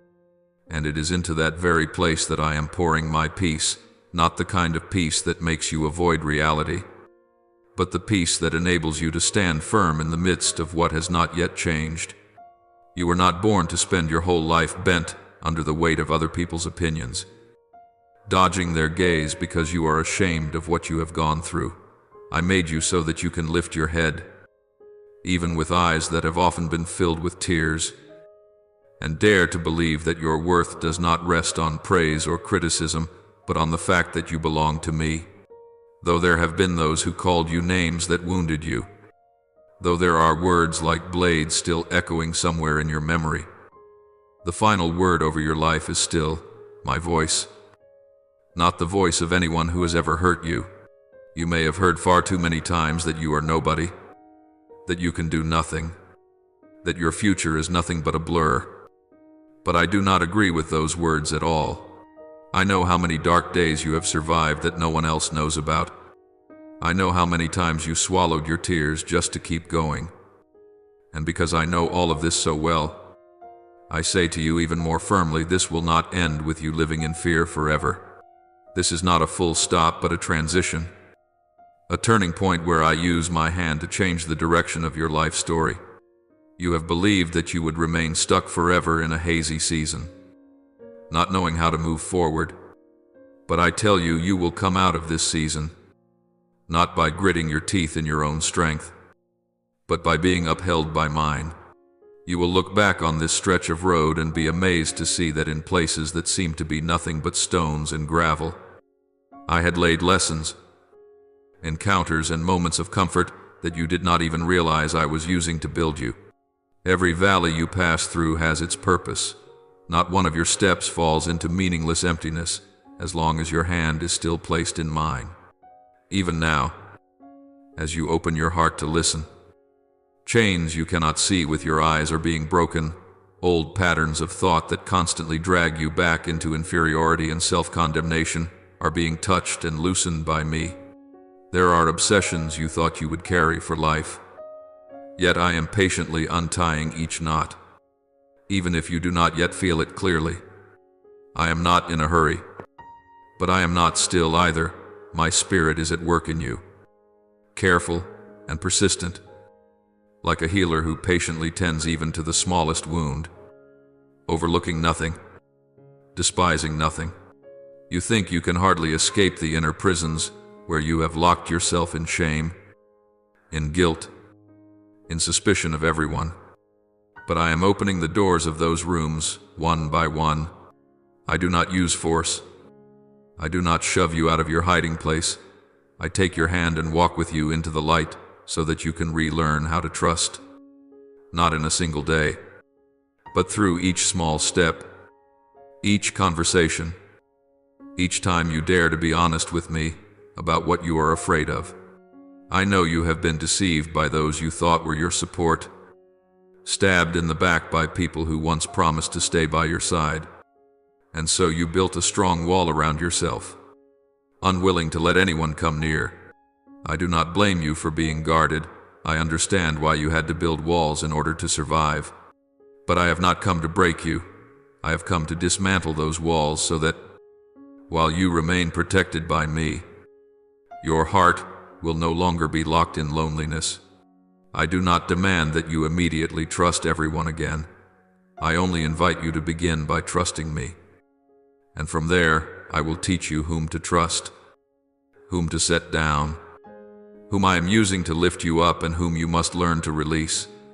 You are not defined by the wounds others have inflicted on you, nor are you limited by the stumblings you brought upon yourself. Your true definition lies in my gaze when I look at you. I do not see you as a suspended sentence hanging over your head. I see you as a work in progress.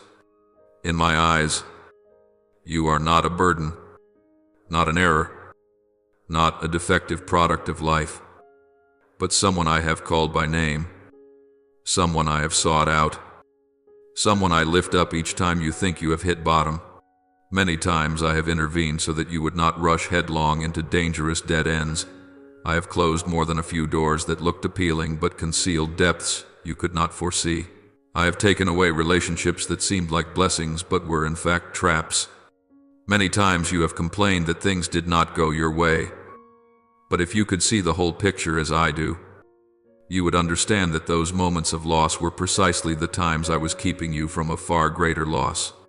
If today you can still sit here, still listen, still breathe, still have the chance to begin again, it is not because you are vaguely lucky, but because I have laid my hand over your life far more than you realize.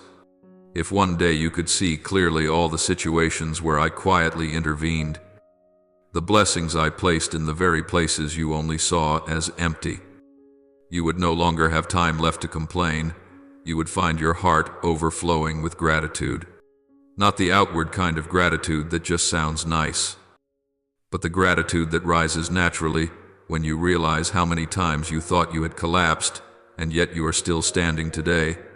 I do not demand that you instantly become a completely different person, but I invite you to take small steps of trust, to step out of the thought, "You don't love me," to step out of the sentence, "My life will only ever come this far," to step out of the labels you have heard from others and replace them with the words, "I speak over you." Each day you choose to trust my words a little more, just a little more, is a day when the weight on your shoulders grows lighter, and the blessing within you begins to flow instead of stagnating. I do not only want you to be able to breathe, I want you to truly live. to live with the awareness that you are loved, kept, and sent, that everything you have gone through, both joy and sorrow, can become precious material that I use to uphold those who suffer as you have. When you grasp this, you will no longer see your life only through the lens of a victim, but will begin to recognize that you have been, are being, and will be turned by me into a witness to a love that does not abandon, does not turn its back, does not grow tired of repeated wounds. And on that journey, I will still be here, continuing to set you free, continuing to uproot fear, continuing to pour out peace, until you can smile and say, "Thank you, Lord, that even the things I never understood, you have used to save me and make me new." I say to you, things are not ending here. What you see now is only the opening margin of the story I am writing over your life. There are many dreams you once folded away, many prayers you thought had fallen to the ground, with no one to pick them up, many plans you buried deep because you believed it would never be your turn. You see them as things that have vanished. But I have stored them in a safe place, waiting for the right moment. I do not throw away what I have sown in your heart and then stand by watching.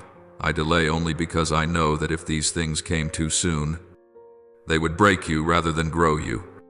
Now that your heart has changed, now that your eyes have learned to look back to me instead of being fixed only on your circumstances, I am beginning to loosen the knots I previously chose to keep tight. You will be amazed that doors which had been shut coldly for many years suddenly open softly, as if there had never been a lock, that paths you thought were permanently blocked become clear and wide, as though they had been kept reserved for you all this time. People who once treated you as invisible, who forgot your presence in the room, will one day suddenly call you by name, seek your input, and honor your contribution as though you had never been left on the margins. In the areas where you have long lived in lack, whether in finances, in relationships, in opportunities, or simply in the small measure of recognition every human heart needs, I will gradually fill them, not with noise or fanfare, but so clearly that even you must admit no human strength could have arranged it. I will let you experience the shift from a place of scarcity to a place of abundance, not so that you can boast of how capable you are, but so that you may know there is a source flowing through your life, a source that never runs dry. I do not do this because you are perfect, nor because you are more deserving than anyone else. It all begins with my kindness and my faithfulness. I keep my word to myself. I guard the covenant I have made. I go on loving even when you are weary, doubtful, or even wanting to let go. For this very reason, as you begin to step into a new season in which things seem smoother, lighter, more beautiful, I need your heart to understand one core truth. Everything that is poured out over your life is not only so that your life may feel more comfortable, but so that through you others may recognize me. I lift you up, not so you can build yourself a little throne and sit there enjoying it, but so that you may become a living signpost pointing toward me, letting those who are lost know that hope still exists. I heal you not so that the story ends with your pain gone, but so that those who are still bleeding may look at your closed scars and believe that they, too, can be healed. Therefore, when you begin to see good things coming to you, job doors opening, healthy relationships, new steps forward, inexplicable favors, do not let your heart grow careless and forget the nights you once cried alone and called out to me in exhaustion. Do not let the words of praise be given to others, while in your own heart there is only the feeling, I deserve this, as if you had climbed to where you stand now by yourself. Pride does not always appear in loud declarations. It slips in quietly through thoughts like, without me this would never have happened. In the way you look down on others because they have not gone as far as you. In each time you stay silent about me, yet speak so much about yourself. Remember this: what gentleness, gratitude, and humility have patiently built in hard seasons can be destroyed by just a little self-exaltation. I may place you in higher positions, give you more influence, more voice, but at the same time I carefully teach you the lesson of bowing low. For only those who know how to humble themselves before me can stand firm before the temptations that will come with that increase. In the hidden place under my arm, when you choose to obey though no one sees, to keep your heart pure though no one praises you, to speak the truth though it costs you, there the true strength of your soul is unlocked. That strength is not the ability to force others to listen to you, but the ability to stand when the wind changes, the unshaken peace when everything around you shifts, the love that does not die even when you are misunderstood. You are not listening to these words by accident. It is not random that you have come across this message amid all the noise out there. I arranged for you to read, to hear, to pause here, because I know that inside you a new threshold is approaching. This is not just a sentence to make you feel better for a few minutes. This is a word that awakens the deepest part of you, the part you let fall asleep because you were afraid to hope and be disappointed again. I am touching what once burned bright, but has been covered by your dust. I am calling back the dreams that are from me, which you abandoned in order to live a safe life. When you feel your heart stirred, your eyes sting, or a strange longing rise up, that is not just a passing emotion, it is faith coming back to life. The seed of life in your soul pushing up through the soil of doubt. I do not promise you that from now on everything will be smooth and without hardship. I never make peace with falsehood. But I assure you that from the moment you decide to respond, to trust more, to walk deeper, the trials that come will no longer be like those before. You will no longer fight like someone merely trying to get through the day, but like one who knows they are entrusted, equipped, and sent out with a clear purpose. You will begin to pray differently, not only asking, "Just get me through this," but asking me to use what you go through to bring hope to others. You will work differently, not just to make a living, but to carry my presence into the places where I have put you. You will love others differently, no longer with a draining, demanding love, but learning to love as I love you proactively, patiently, ready to forgive. And everything I begin to release over your life, from career doors, family turning points, opportunities to serve, to inner changes in your character, will press you closer to the image I sketched for you even before you were born. That is why today I speak to you with a serious yet tender voice. Be watchful. Keep your heart soft before me. Cherish even the smallest grace. And do not forget to call my name in both joy and tears. For when you respond in this way, the faith within you will no longer be a fleeting feeling, but a steady flame, giving light to you and to those I will bring into your life in the coming season.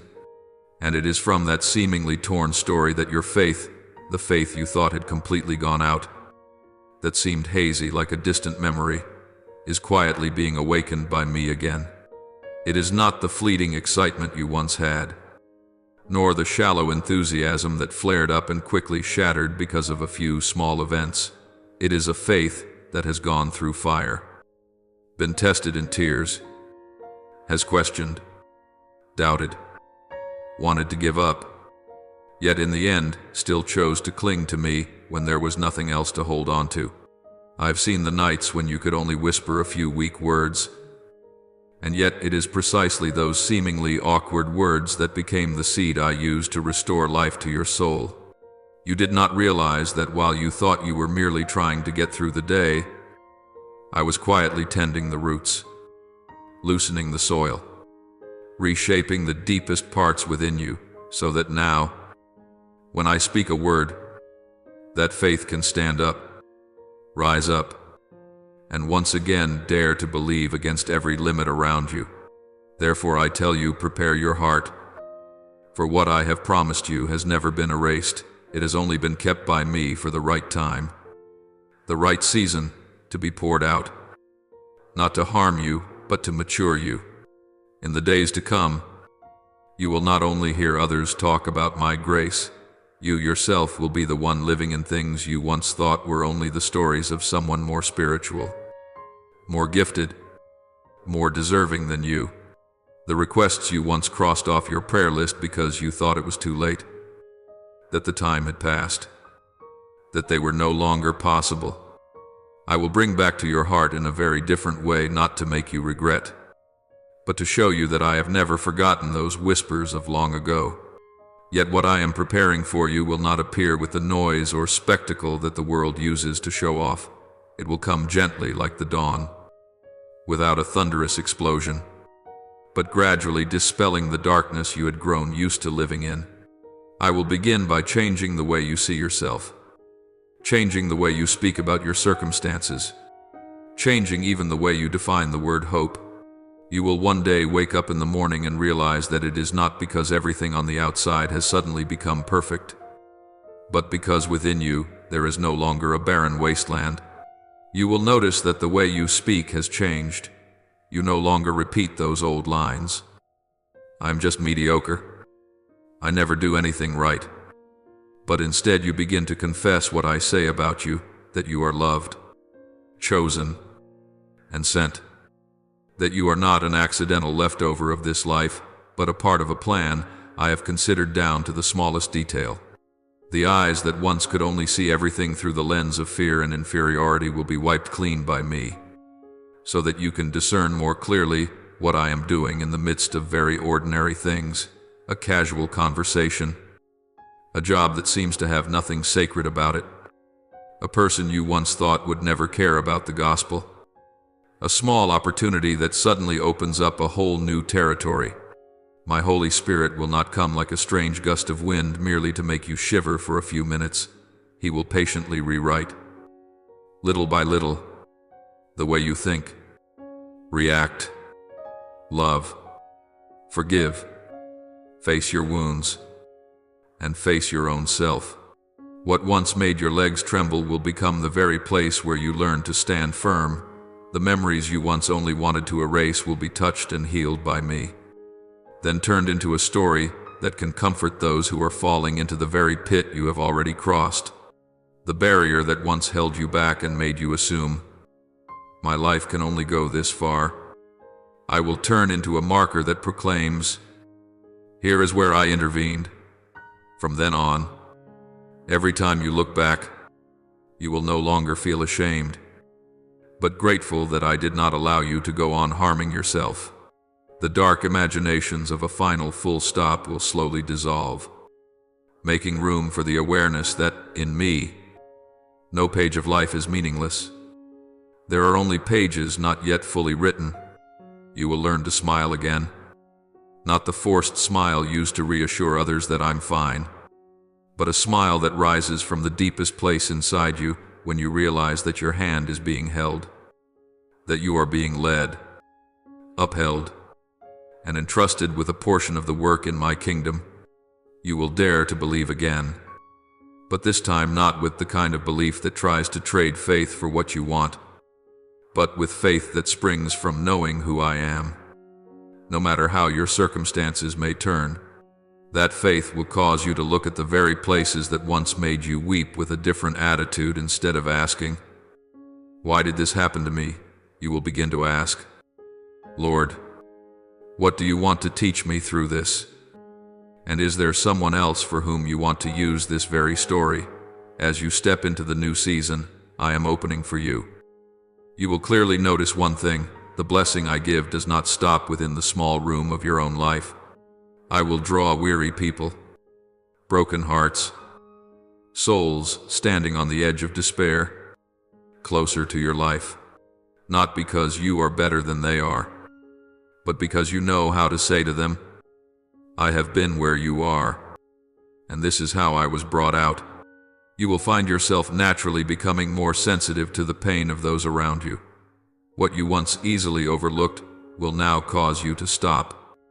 Listen, intercede, offer a hand, send a message, give a little of your time.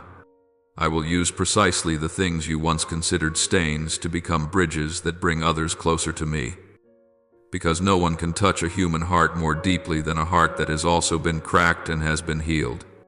In that moment, you will understand the true meaning of being saved, not merely escaping a situation, but being drawn into the very work I am doing in this world. You will no longer pray only, "Give me peace, give me enough to live," but will gradually learn to pray words that stretch beyond your own line of sight. "Use me according to your will. Let what I have gone through not be wasted, but become a support for someone else." Those prayers will not cause you to lose anything. On the contrary, they open up for you a life with depth, direction, and purpose. No longer drifting aimlessly in a meaningless current, you will enter a season where each new day is no longer just another stretch of road to endure, but a page I am ready to keep writing together with you. I will show you the small doors you once dismissed, an ordinary job that becomes the place where you can live faithfully and reveal a different spirit, an imperfect family that becomes the soil where I let you sow love and forgiveness, a small group of people that becomes the place where I teach you to persevere. Walk alongside one another and lift one another up. You will realize that the most beautiful season is not when you have everything the world applauds, but when you live in your true calling, in the right place, in the rhythm I have set for you, so that blessing can flow through you naturally, without strain. And when I restore, I do not patch things up just to gloss over the matter, nor do I only fix the surface so that others looking in think you are good enough. I touch the roots, reset the foundation, realign the direction, and reshape both your desires and your dreams, so that you are not merely better than before, but truly renewed. I do not gather the fragments and then force you to glue them back together by your own strength. With my own hands, I form a new shape, a new story, a new current in your life, until there are moments when you will gasp, "Is this really me?" Yes, it is still you, but you as the one I have touched, led, and taught to love, to trust, to live, and to give in a mature way. And believe this, that new thing is not some distant, fanciful idea. It began the very moment you stopped running from me. In the instant you dared to be honest with me about your fears, your pain, and your shame. I have already begun that work. I am doing it now, and I will continue until it is complete. Your part is not to try to manage everything by yourself, but to agree to let me go on shaping you, to take small steps in response to my word, so that one day, when you look back, you will exclaim, "If it had not been for the Lord, I could never have become like this." In that moment, not only will you rejoice, but those who have watched your journey will also understand that no life is hopeless in my hands. If that person is willing to let me keep writing, you think your life is still standing in the same place, that the days come and go all alike. But in reality, right in that quiet zone where it seems nothing is happening, something very different has begun to take shape within you, silent, persistent, without noise and without needing anyone's recognition, like the root system of a tree deep beneath the ground, unseen by the eye and unheard by the ear, yet quietly stretching downward, going deeper, seeking water and preparing for a season of rising so strong that no wind can uproot it. That is what I am doing in your soul. You may look around and see that your circumstances have not changed much, still the same familiar faces, the same recurring challenges, the same constant worries, the same unanswered questions. But I can clearly see an important shift. You yourself are no longer the person you were yesterday. The things that once had the power to bring you to your knees no longer rule you as before. The words that once crushed you for an entire week are now only distant echoes that no longer determine your worth. The wounds that once made you afraid to open your heart are slowly becoming scars that remind you that you have passed through and are still here. This is not you being strong by your own willpower. It is the imprint of my spirit quietly working in you, redirecting negative thoughts, soothing sensitive places, rearranging priorities you could never sort out on your own. Wherever my spirit is present, fear no longer has the right to shout as it once did. It can only whisper, and you have learned to recognize it and return to my comforting voice. You are not as weak as you keep telling yourself. You have walked through storms that, in the past, would have made you give up long ago. You have endured sleepless nights, heavy mornings, days when your heart was exhausted, and still chosen to hold on to me, even if only with a very short, very fragile prayer. Lord, please do not leave me. It is precisely those whispered words, those times you kept clinging to me when you had no idea what I was doing, that have moved my heart more than you imagine. I am not moved by eloquent prayers spoken only with the lips and not with the heart. I am moved by the simple, awkward yet honest cries that burst out from a chest still full of wounds, yet daring to turn toward me while the mind is full of confusion. I treasure the children who do not run away from me when they are in pain, but keep coming back, even with trembling steps, hearts full of questions, and tears still wet on their cheeks. You have done this again and again, and though you think it is nothing special, in heaven every tear of yours is remembered. Every sigh is clearly heard by me. Never have I turned my face away when you cried, not for a moment have I stopped my ears to your lament. It is just that many times I allow silence to answer instead of rushing my words over a wound still bleeding, because I know there are injuries that must be bandaged slowly, by presence rather than explanation. When the whole world is busy with themselves, I become the place where you can lay your head without fear of being judged. When you feel as if you are disappearing in the crowd, unseen, uncared for, I still call your name in my heart, like a father remembering the child he loves among countless other faces. There are desires you thought had died out, dreams you once buried deep and swore never to mention again for fear of being hurt once more. I have not thrown them away. I keep them in a place where time cannot reach, waiting for the right moment to place them back into your hands in a form that is more fitting, more mature. You think you have lost everything, but I tell you that there are things I have deliberately put aside in order to protect you from the unripe versions of those very blessings.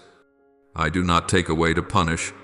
I set things aside to preserve the best for you, until your soul is capable of receiving them without being crushed by their weight. Now, even though your eyes cannot yet see it all, in the unseen realm a new season has already been set in motion.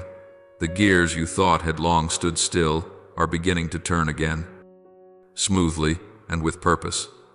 It is not by chance that lately you have felt a very hard to describe stirring in your heart, like a call to rise, like a longing to no longer live on standby, like a tiny yet persistent thought whispering, maybe God still has something for me. That is not an illusion. It is the signal I am sending you, the sign that my spirit is once again breathing new life into places you once believed were dead. You are beginning to notice that you no longer react to challenges the way you did before. You do not collapse as quickly as you used to. You are no longer so hasty to blame yourself. You know how to pause and ask me more than you ask others.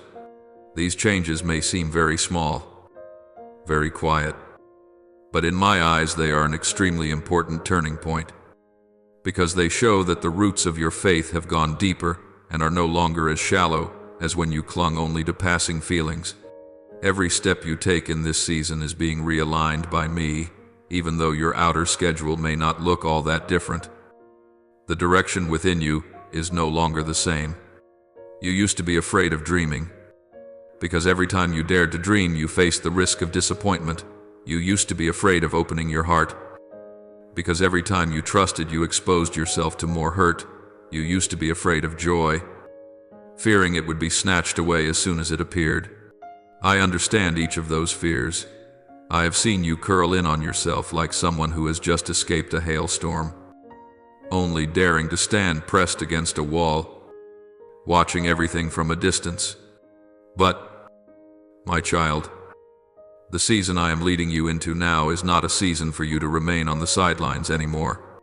This time, it is I who guide every step, not your emotions, not your impulsiveness, not the enticing yet hollow urgings around you. I will not allow you to go back to the old cycles you are too weary to continue. I am bringing you out of the endless loop of merely existing by opening your eyes to see that you were created for more than that, to love, to give, to become living proof that restoration is real. Every step you take, down to the smallest decision, I am using to tune your heart into harmony with my good purposes. You may not yet see the long road ahead clearly, but you will recognize each next step when it comes, because it will not drag you into panic but will lead you into peace. It will not push you to prove yourself but will invite you to trust me more. I do not promise you a journey without pain, but I promise that this time you will not face your pain alone. You will no longer have to guess the way or hold yourself up by your own limited strength. I walk with you. I go before you. I come behind you. I surround you so that what once killed hope within you will become nothing more than a distant memory with no power to hinder your steps anymore. And as you agree to let me keep working within you, you will see that what I say to you is not empty comfort but living reality wherever I touch. The desert sprouts, ashes turn into beauty, and laments become a new song. The blessings that were once blocked, like a river dammed up by the boulders of hurt and fear, are now, as you allow me to lay my hand on your deepest wounds, slowly being released as those stones are moved away so that the water can flow. And when that flow is opened, you will not only be refreshed yourself, but will become a source of refreshment to those around you who are parched.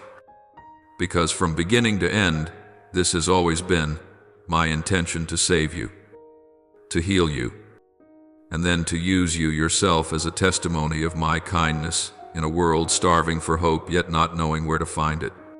My child, there is something I want you to become very still and ponder deeply if your faith is truly anchored in me. If you do not trust me only when things are going well, but also dare to hold my hand in the middle of the ruins, then there is not a single wound in your life that is wasted.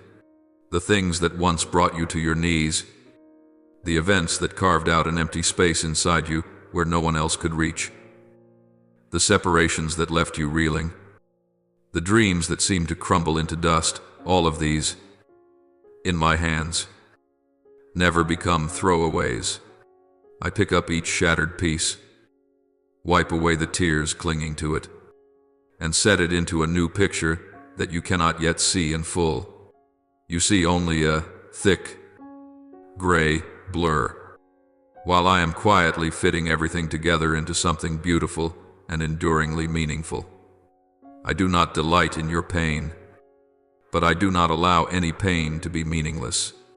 Every tear you shed is noted by me, not to remind you of how weak you have been, but to prove that there has not been a single moment when you had to struggle alone. You may forget the times you broke down in tears, but I do not. You may think your life has been crushed beyond rebuilding, but I am the one who decides where the ending lies. And I have not placed a final full stop over your story. You are simply standing in a pause longer than you expected. And in that pause, I am not dormant. I am working on the foundations, in the deep places no one else can see, so that when you step out, you will not only stand firm for yourself, but will have the strength to lift up others who are trembling the way you are today. You often reproach yourself for having dropped so much time, for letting your youth slip through your fingers, for letting opportunities you believed would never return vanish because of unwise decisions. You look back on those years and call them waste, meaninglessness, if only. But I want you to try renaming them. In my eyes, they are not an empty gap, but the backstage where I have been teaching you things that books, advice, or even success could never reach. I have used the days when you felt directionless to show you what was missing deep within and where you were off course. I have used seasons that seemed full of nothing but darkness to train your eyes to search for the smallest flicker of light. I have let you taste loss and disadvantage in order to remind you that a person's true worth does not lie in winning or losing. You call that a terrible past. I call it soil that has already been plowed and broken up, just waiting for new seeds to be sown. And that is what I am doing. I am sowing again, rebuilding again, rearranging again, with a patience far greater than anything you have ever imagined. You think that all that is left of you is a scorched foundation after a great fire, but I see in that very place the best ground on which to build a new house, because nothing of the old remains to hold you back. You will not stand forever in the ashes. You will step out, and one day you yourself will find it hard to believe that the place where you now stand is where you once thought everything had ended. I know there are times you look up and ask in your heart, why did you not stop those things from happening in the first place so I would not have had to hurt this much? You ask that because you are looking at everything from where you stand, where you can see only a very short stretch of the road. I do not rebuke you for that. I understand how tired your heart is, but I want you to know that sometimes, if I were to remove immediately everything that causes you pain, you would never truly grasp what you have been rescued from. It is precisely those wounds that slowed you down, that stopped your feet, that kept you from racing headlong into dead ends that only seemed to glitter. It is precisely those disappointments that pulled you away from ties that would have bound you until you no longer recognized who you were. I do not create evil or sin, but I know how to turn even the worst things you encounter into a part of your restoration story. What the enemy intended to use to break you, I use to show you in the world that no power can snatch you from my hand when you allow me to hold you. That is not just a way of thinking to make you feel less sad. It is the way I am truly at work. I do not demand that you smile through gritted teeth while still bleeding. I merely invite you to lift your eyes a little, to look further and higher, to see that pain does not last forever, but my love has no end. You often live in quiet anxiety, fearing that you have delayed too long, that you have fallen too far behind, and that what I once promised must have fallen away with the passing years and repeated failures. But, my child, I am not like human beings who change their minds because time has gone by, or who tear up the script of your life because you have stumbled. What I began in you, I have both the power and the patience to bring to completion. The years you consider completely lost I can repay in ways you cannot imagine. I do not simply give you back the old things, because many of those were never truly good for your soul. Instead, I give you things that are deeper, truer, more enduring things that mature you, that soften your heart without breaking it, that teach your faith to cling to me rather than to outcomes. There will come a day when, looking back, you will whisper, the waiting was not wasted. Every tear was worth it, because through them I learned what is truly real. It is not that pain is beautiful in itself, but that in the midst of pain you have touched me more clearly than ever before. And that is what fills those seemingly lost years with meaning. That is why I plead with you not to let go of my hand now. I use the word plead, not because I am powerless, but because I see clearly what lies ahead if you will just hold on a little longer. You think you are merely dragging yourself through the last few steps of a pointless journey. But in my eyes, you are very close to an important turning point. Just one more step, even a slow step, a step taken through tears, a step taken in fear, is enough to open up a different sky. You do not need to leap, you only need not to turn your back. Every time you choose to move forward, however gently, I hasten toward you. You see yourself inching forward, bit by bit, while I am shortening the distance between us with great urgency. Every turning back toward me, every whisper of my name, every time you admit, I am so weak, I almost want to give up. Yet still, do not cut the cord that ties you to me. All of these are rungs on the ladder lifting you out of the abyss you once thought you could never climb. You do not realize that I have prepared for you a place of belonging, a reward that no power, no authority, no accusation can tear from your hands. That image is not a throne for you to stand above others, but a space of peace where you may sit down, lay your burdens down, and cease from having to pretend that you are fine.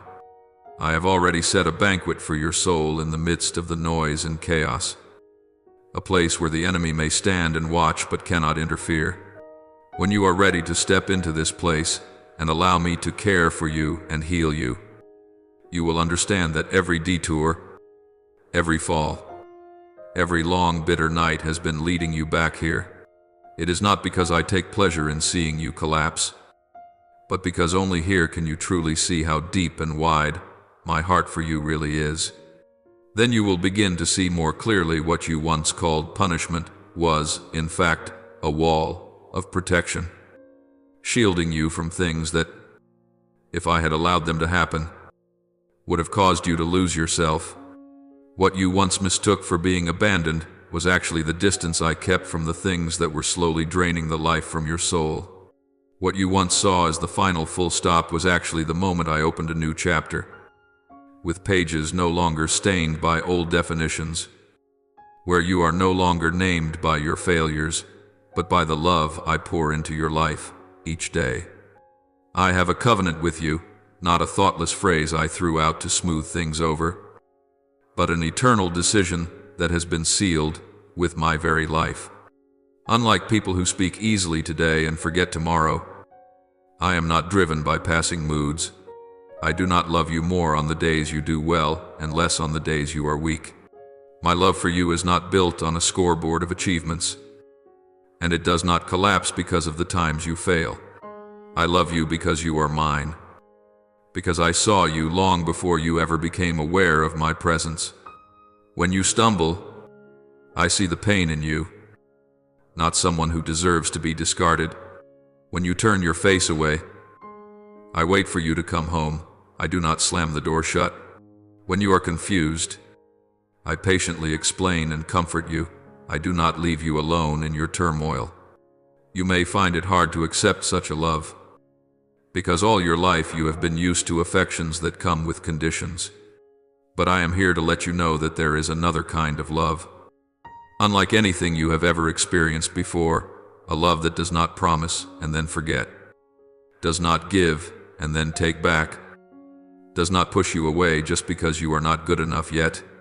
So let what you have been through become more than just a source of pain. Let it become evidence that I have walked with you all the way down to the deepest place. When you tell your story to others, do not only talk about your suffering, tell them about me, the one who sat with you in that suffering. When you look at your old scars, do not only remember your mistakes, remember the hand that bandaged you and lifted you up when you had no strength left. Every loss, every halt, every delay can become the opening lines of an entirely new life, a life that is no longer just about surviving the day, but about knowing you are sent to love, to lift, to bear witness. This is how I restore you, not by taking you back to the starting point as though nothing ever happened, but by making you different, deeper, gentler, stronger. And in the midst of all those changes, There is one thing that has not changed, and never will, no matter where you stand today. No matter whether you feel worthy or not. I still have only one thing to say to you: I love you. That's all. And I will not take that back. Listen. I know better than anyone all the parts of your life you wish you could erase. The decisions that make your heart clench with shame every time you remember them. The times you deliberately turned your back on me. The moments you were so offended or hurt that you let harsh accusations spill out of your mouth. Words you yourself do not dare repeat now. I was there. I witnessed it all without turning my face away. You think each impulsive choice, each fall into darkness, has discouraged me. But my child, my love for you is not so fragile that it breaks under a few dark chapters. I do not withdraw my gaze just because you have stumbled. I do not pull my hand back just because you no longer look good enough in your own eyes. My heart does not sway with the ups and downs of your emotions. You change. You grow hot and cold. You are inconsistent. But my love remains. Like a quiet anchor you can return to at any time. Even in the most tangled state of your soul. You often imagine me as the one who only records your mistakes and will one day settle the score. So, whenever you do something against your conscience, you rush to hide, to go silent, to cut off prayer because you are afraid of hearing my voice. Yet you do not know that I do not sit on high just waiting for you to fail so I can punish you. I am the one full of compassion, the one who bends down to pick up every broken piece you have dropped, even the pieces you hate so much you want to bury them deep. I do not step on them in contempt. I gather them up, gently wipe away the dust, and begin to fit them into a new shape. To you it is just a pile of useless fragments, but in my hands it becomes the material for a story no one else has. You see yourself as ruined.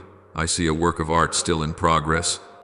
I am not afraid to step back, to adjust, to start again from the beginning if needed, so long as in the end you are able to stand firm in my love. There are chapters you wish you could erase, stretches of memory you want to lock away and pretend never existed.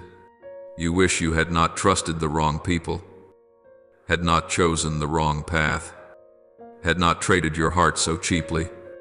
But my child, those dark chapters, when they are touched by me, will become the pages you later read with the deepest gratitude. I do not whitewash your mistakes. I do not deny the consequences. But I can cause even the chapters you are most ashamed of to become the backdrop that makes my grace shine more brightly. I do not love the wrong things you have done, but I have never abandoned the work of art that bears your name because of them. You are mistaken when you think the story has ended just because you have gone through a stretch of tragedy. In reality, the book of your life is still being written, and I am still the unchanging author, writing every line, every sentence, every chapter with a loving intention you cannot yet fully see. Many nights you sit alone and look back over the road you have traveled and whisper to yourself, "I've wrecked everything. I've ruined it all. There's nothing left to fix." You speak as if you had the right to decide the ending, while I am the one who sees the entire picture from beginning to end.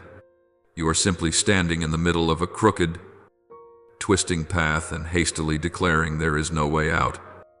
But if you would lift your head, you would see that I am still waiting for you ahead, at intersections your eyes cannot yet see.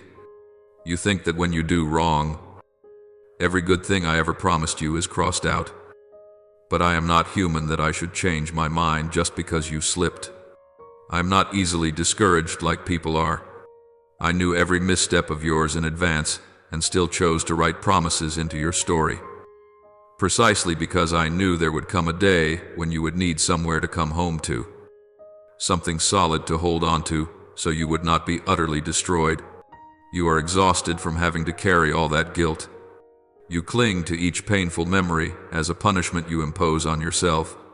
You think that if you keep blaming yourself long enough, You will somehow be more deserving of forgiveness. But, my child, that is not how I work. I do not need you to pay by hating yourself in order to prove that you repent. I need you to believe that my love is big enough to enter the very places you think no one would dare touch. I want you to loosen your grip on that burden, not so you can live irresponsibly, but so that you can give me the place I deserve in your heart, the place of the healer, not the place of an accusing voice. It is obvious you cannot bear to keep living while dragging along that heavy shadow of the past. So why will you not let me cut the rope that is tightening around your neck? Why do you cling to it as if that were all you deserve? I want you to pause for a moment and take a deep breath, not as a mere gesture, but as a reminder that you are still alive, that you still have a chance to turn and look at me. I am here, not as far as you imagine. Only a single turning of your heart away. Only a single honest word. Only a single breath where you dare to let go of all your striving. When you breathe deeply, you release some of the words of self-condemnation. When you lay the burden down, you finally have space to receive the peace I have long prepared for you. That peace is not the feeling that everything is perfect, but the steadiness of heart in the midst of unfinished things. Because you know I am the one in control, not your past mistakes or your future fears. Let me be the one who rearranges the chaos inside you.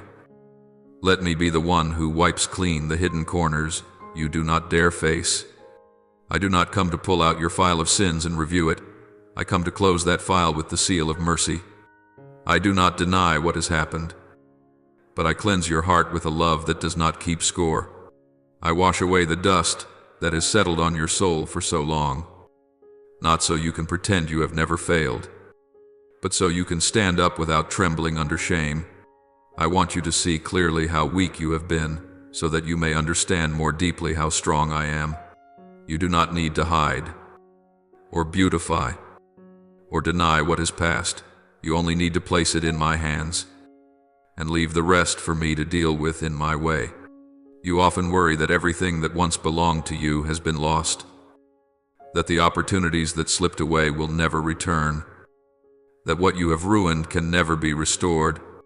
But my child, the things I have destined to be part of your life cannot be stolen by any power, not even by your own weakness. There are things I allow you to lose because they were never truly yours, but what is truly your portion in my purpose I still hold, still keep, still protect in a place no one can reach. Even when you are not yet mature enough to receive it back, I patiently wait for you to grow, to finish the lessons you need to learn, so that when the right time comes, you will receive and not lose it again. What is yours in me does not fall away. It is only being kept for the proper time. I do not play at punishment by hanging blessings high in front of you just to torment you. I set them into a timetable that all of heaven knows is exact, while you see it only as delay. There will come a day when you look back and realize that there were prayers I did not answer immediately, not because I did not hear you, but because I was preparing something better for your soul. Better not in the sense of comfort or ease, but in the sense of depth and solidity. I do not give you something merely to make you happy for a moment, only for you to lose yourself afterward. I care more for your soul than for fleeting moments of satisfaction. You want every pain to end quickly, but I want you to emerge from that pain as someone who has learned something about me, about yourself, about the value of grace. You only want the story of your life to be smooth and easy, but I want that story to carry the power to touch others. So I am not in a hurry to close the painful chapter, while it can still bring forth a deeper richness within your heart. When the day comes for the things I have kept for you to be revealed, you will no longer confuse them with luck or coincidence. You will recognize my fingerprints in the way everything fits together, from the people you meet, the doors that open, the turns that once seemed meaningless but suddenly become perfect connecting points. You will remember the nights when you thought you had lost everything, And as you compare them with what is now unfolding, you will understand that without the chapters you once wished you could erase, you would not be standing where you stand today. In that moment, you will look back to this very moment as you are reading these words, and you will know that it is truly I who am speaking to you, not some random thought passing through your mind. You will remember that right at the point that seemed the worst.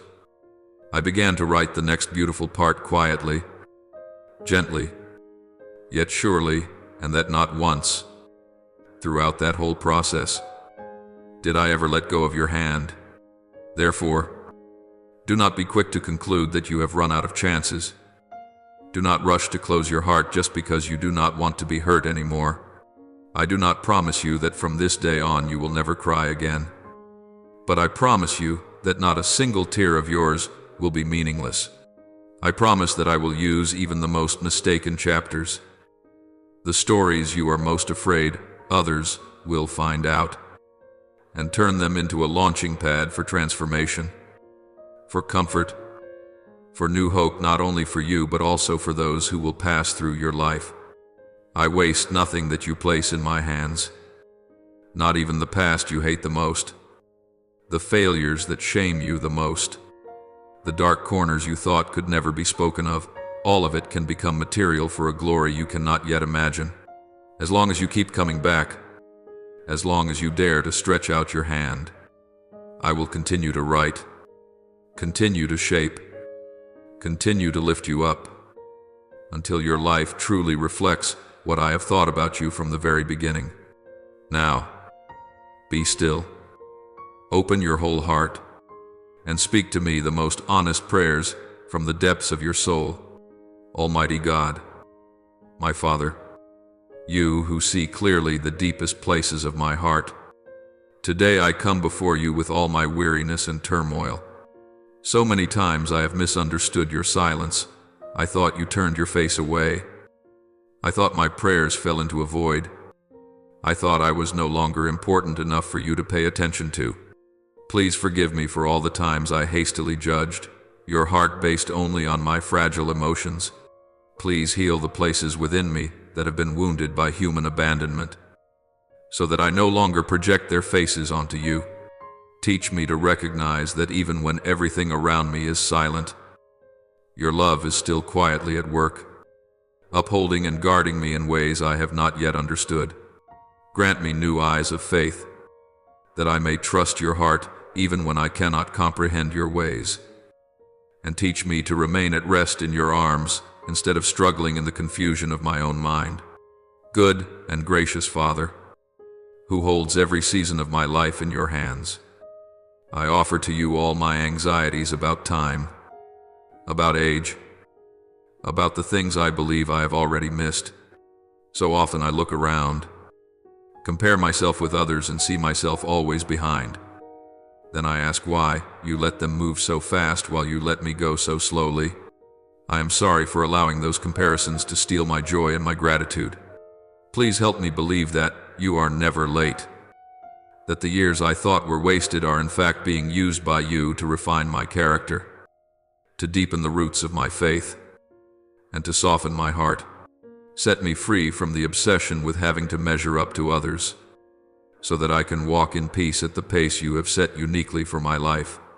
Teach me to cherish every small step, every quiet change, every hidden progress that only you and I can see. And please help me remember always that I am not late in your plan. I am right on time in the heavenly schedule you wrote for me from the very beginning. Gentle and wise Holy Spirit, I bring before you all the courts I have set up inside my own heart throughout these years.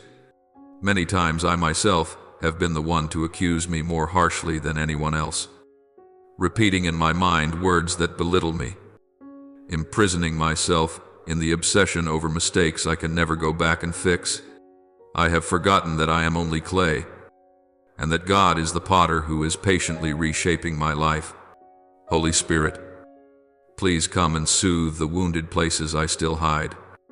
Teach me to lay down my supposed right to condemn myself, and to learn how to entrust to you the right to heal me and to form me according to your will. Help me believe that I am not a defective product, but a work of art still in process, that what has been broken is not meant to be thrown away, but to be rejoined in a form more beautiful and more secure. Grant me enough humility to step out of the role of the strong one, to acknowledge my weakness and ask for your intervention, so that from now on the loudest voice in my heart will no longer be the accusations of the past, but the loving whisper of God who is shaping me every day. Beloved Father, I thank you because you have helped me look back on the years I thought were wasted with a new light. I am grateful that you did not rebuke me when I complained that my life was slow, that I had missed out, that I had failed to keep up with others. Thank you for patiently correcting the way I see time, so that I can recognize that you were quietly at work throughout all those days I considered meaningless. I thank you that every tear, every waiting, every delay has been used by you to deepen the roots of my faith, to soften my heart, and to break the pride I did not even know I carried. I thank you that you do not force me to succeed early according to the standards of this world, but allow me to walk at the pace that is safe for my soul. Thank you that every passing season has value, and that today I can be more at peace with what lies behind me, because I know you have never taken your hand off my life. Lord Jesus, I lift up my thanksgiving to you, for you have patiently corrected the image of God that I carried within my heart. Thank you that you do not grow tired of showing me that you came to save, not to condemn, to heal, not to snuff out, to protect, not to crush. Thank you for helping me realize that many things I called unfair were in fact times when you drew me away from the edge of the abyss, and many things I called loss were actually the necessary redirections for my life. I thank you for entering into my pain not with words of rebuke, but with gentle hands that lifted me up instead of pushing me down. Thank you for allowing me to ask questions, to be honest about my anger and my sadness, and yet not abandoning me because of them. I know that without your patient presence, I would have let those misunderstandings pull me even further away from God. I offer this prayer in the holy name of Jesus Christ. Amen. Don't forget to subscribe and turn on notifications so that together we can build a strong and vibrant community of faith.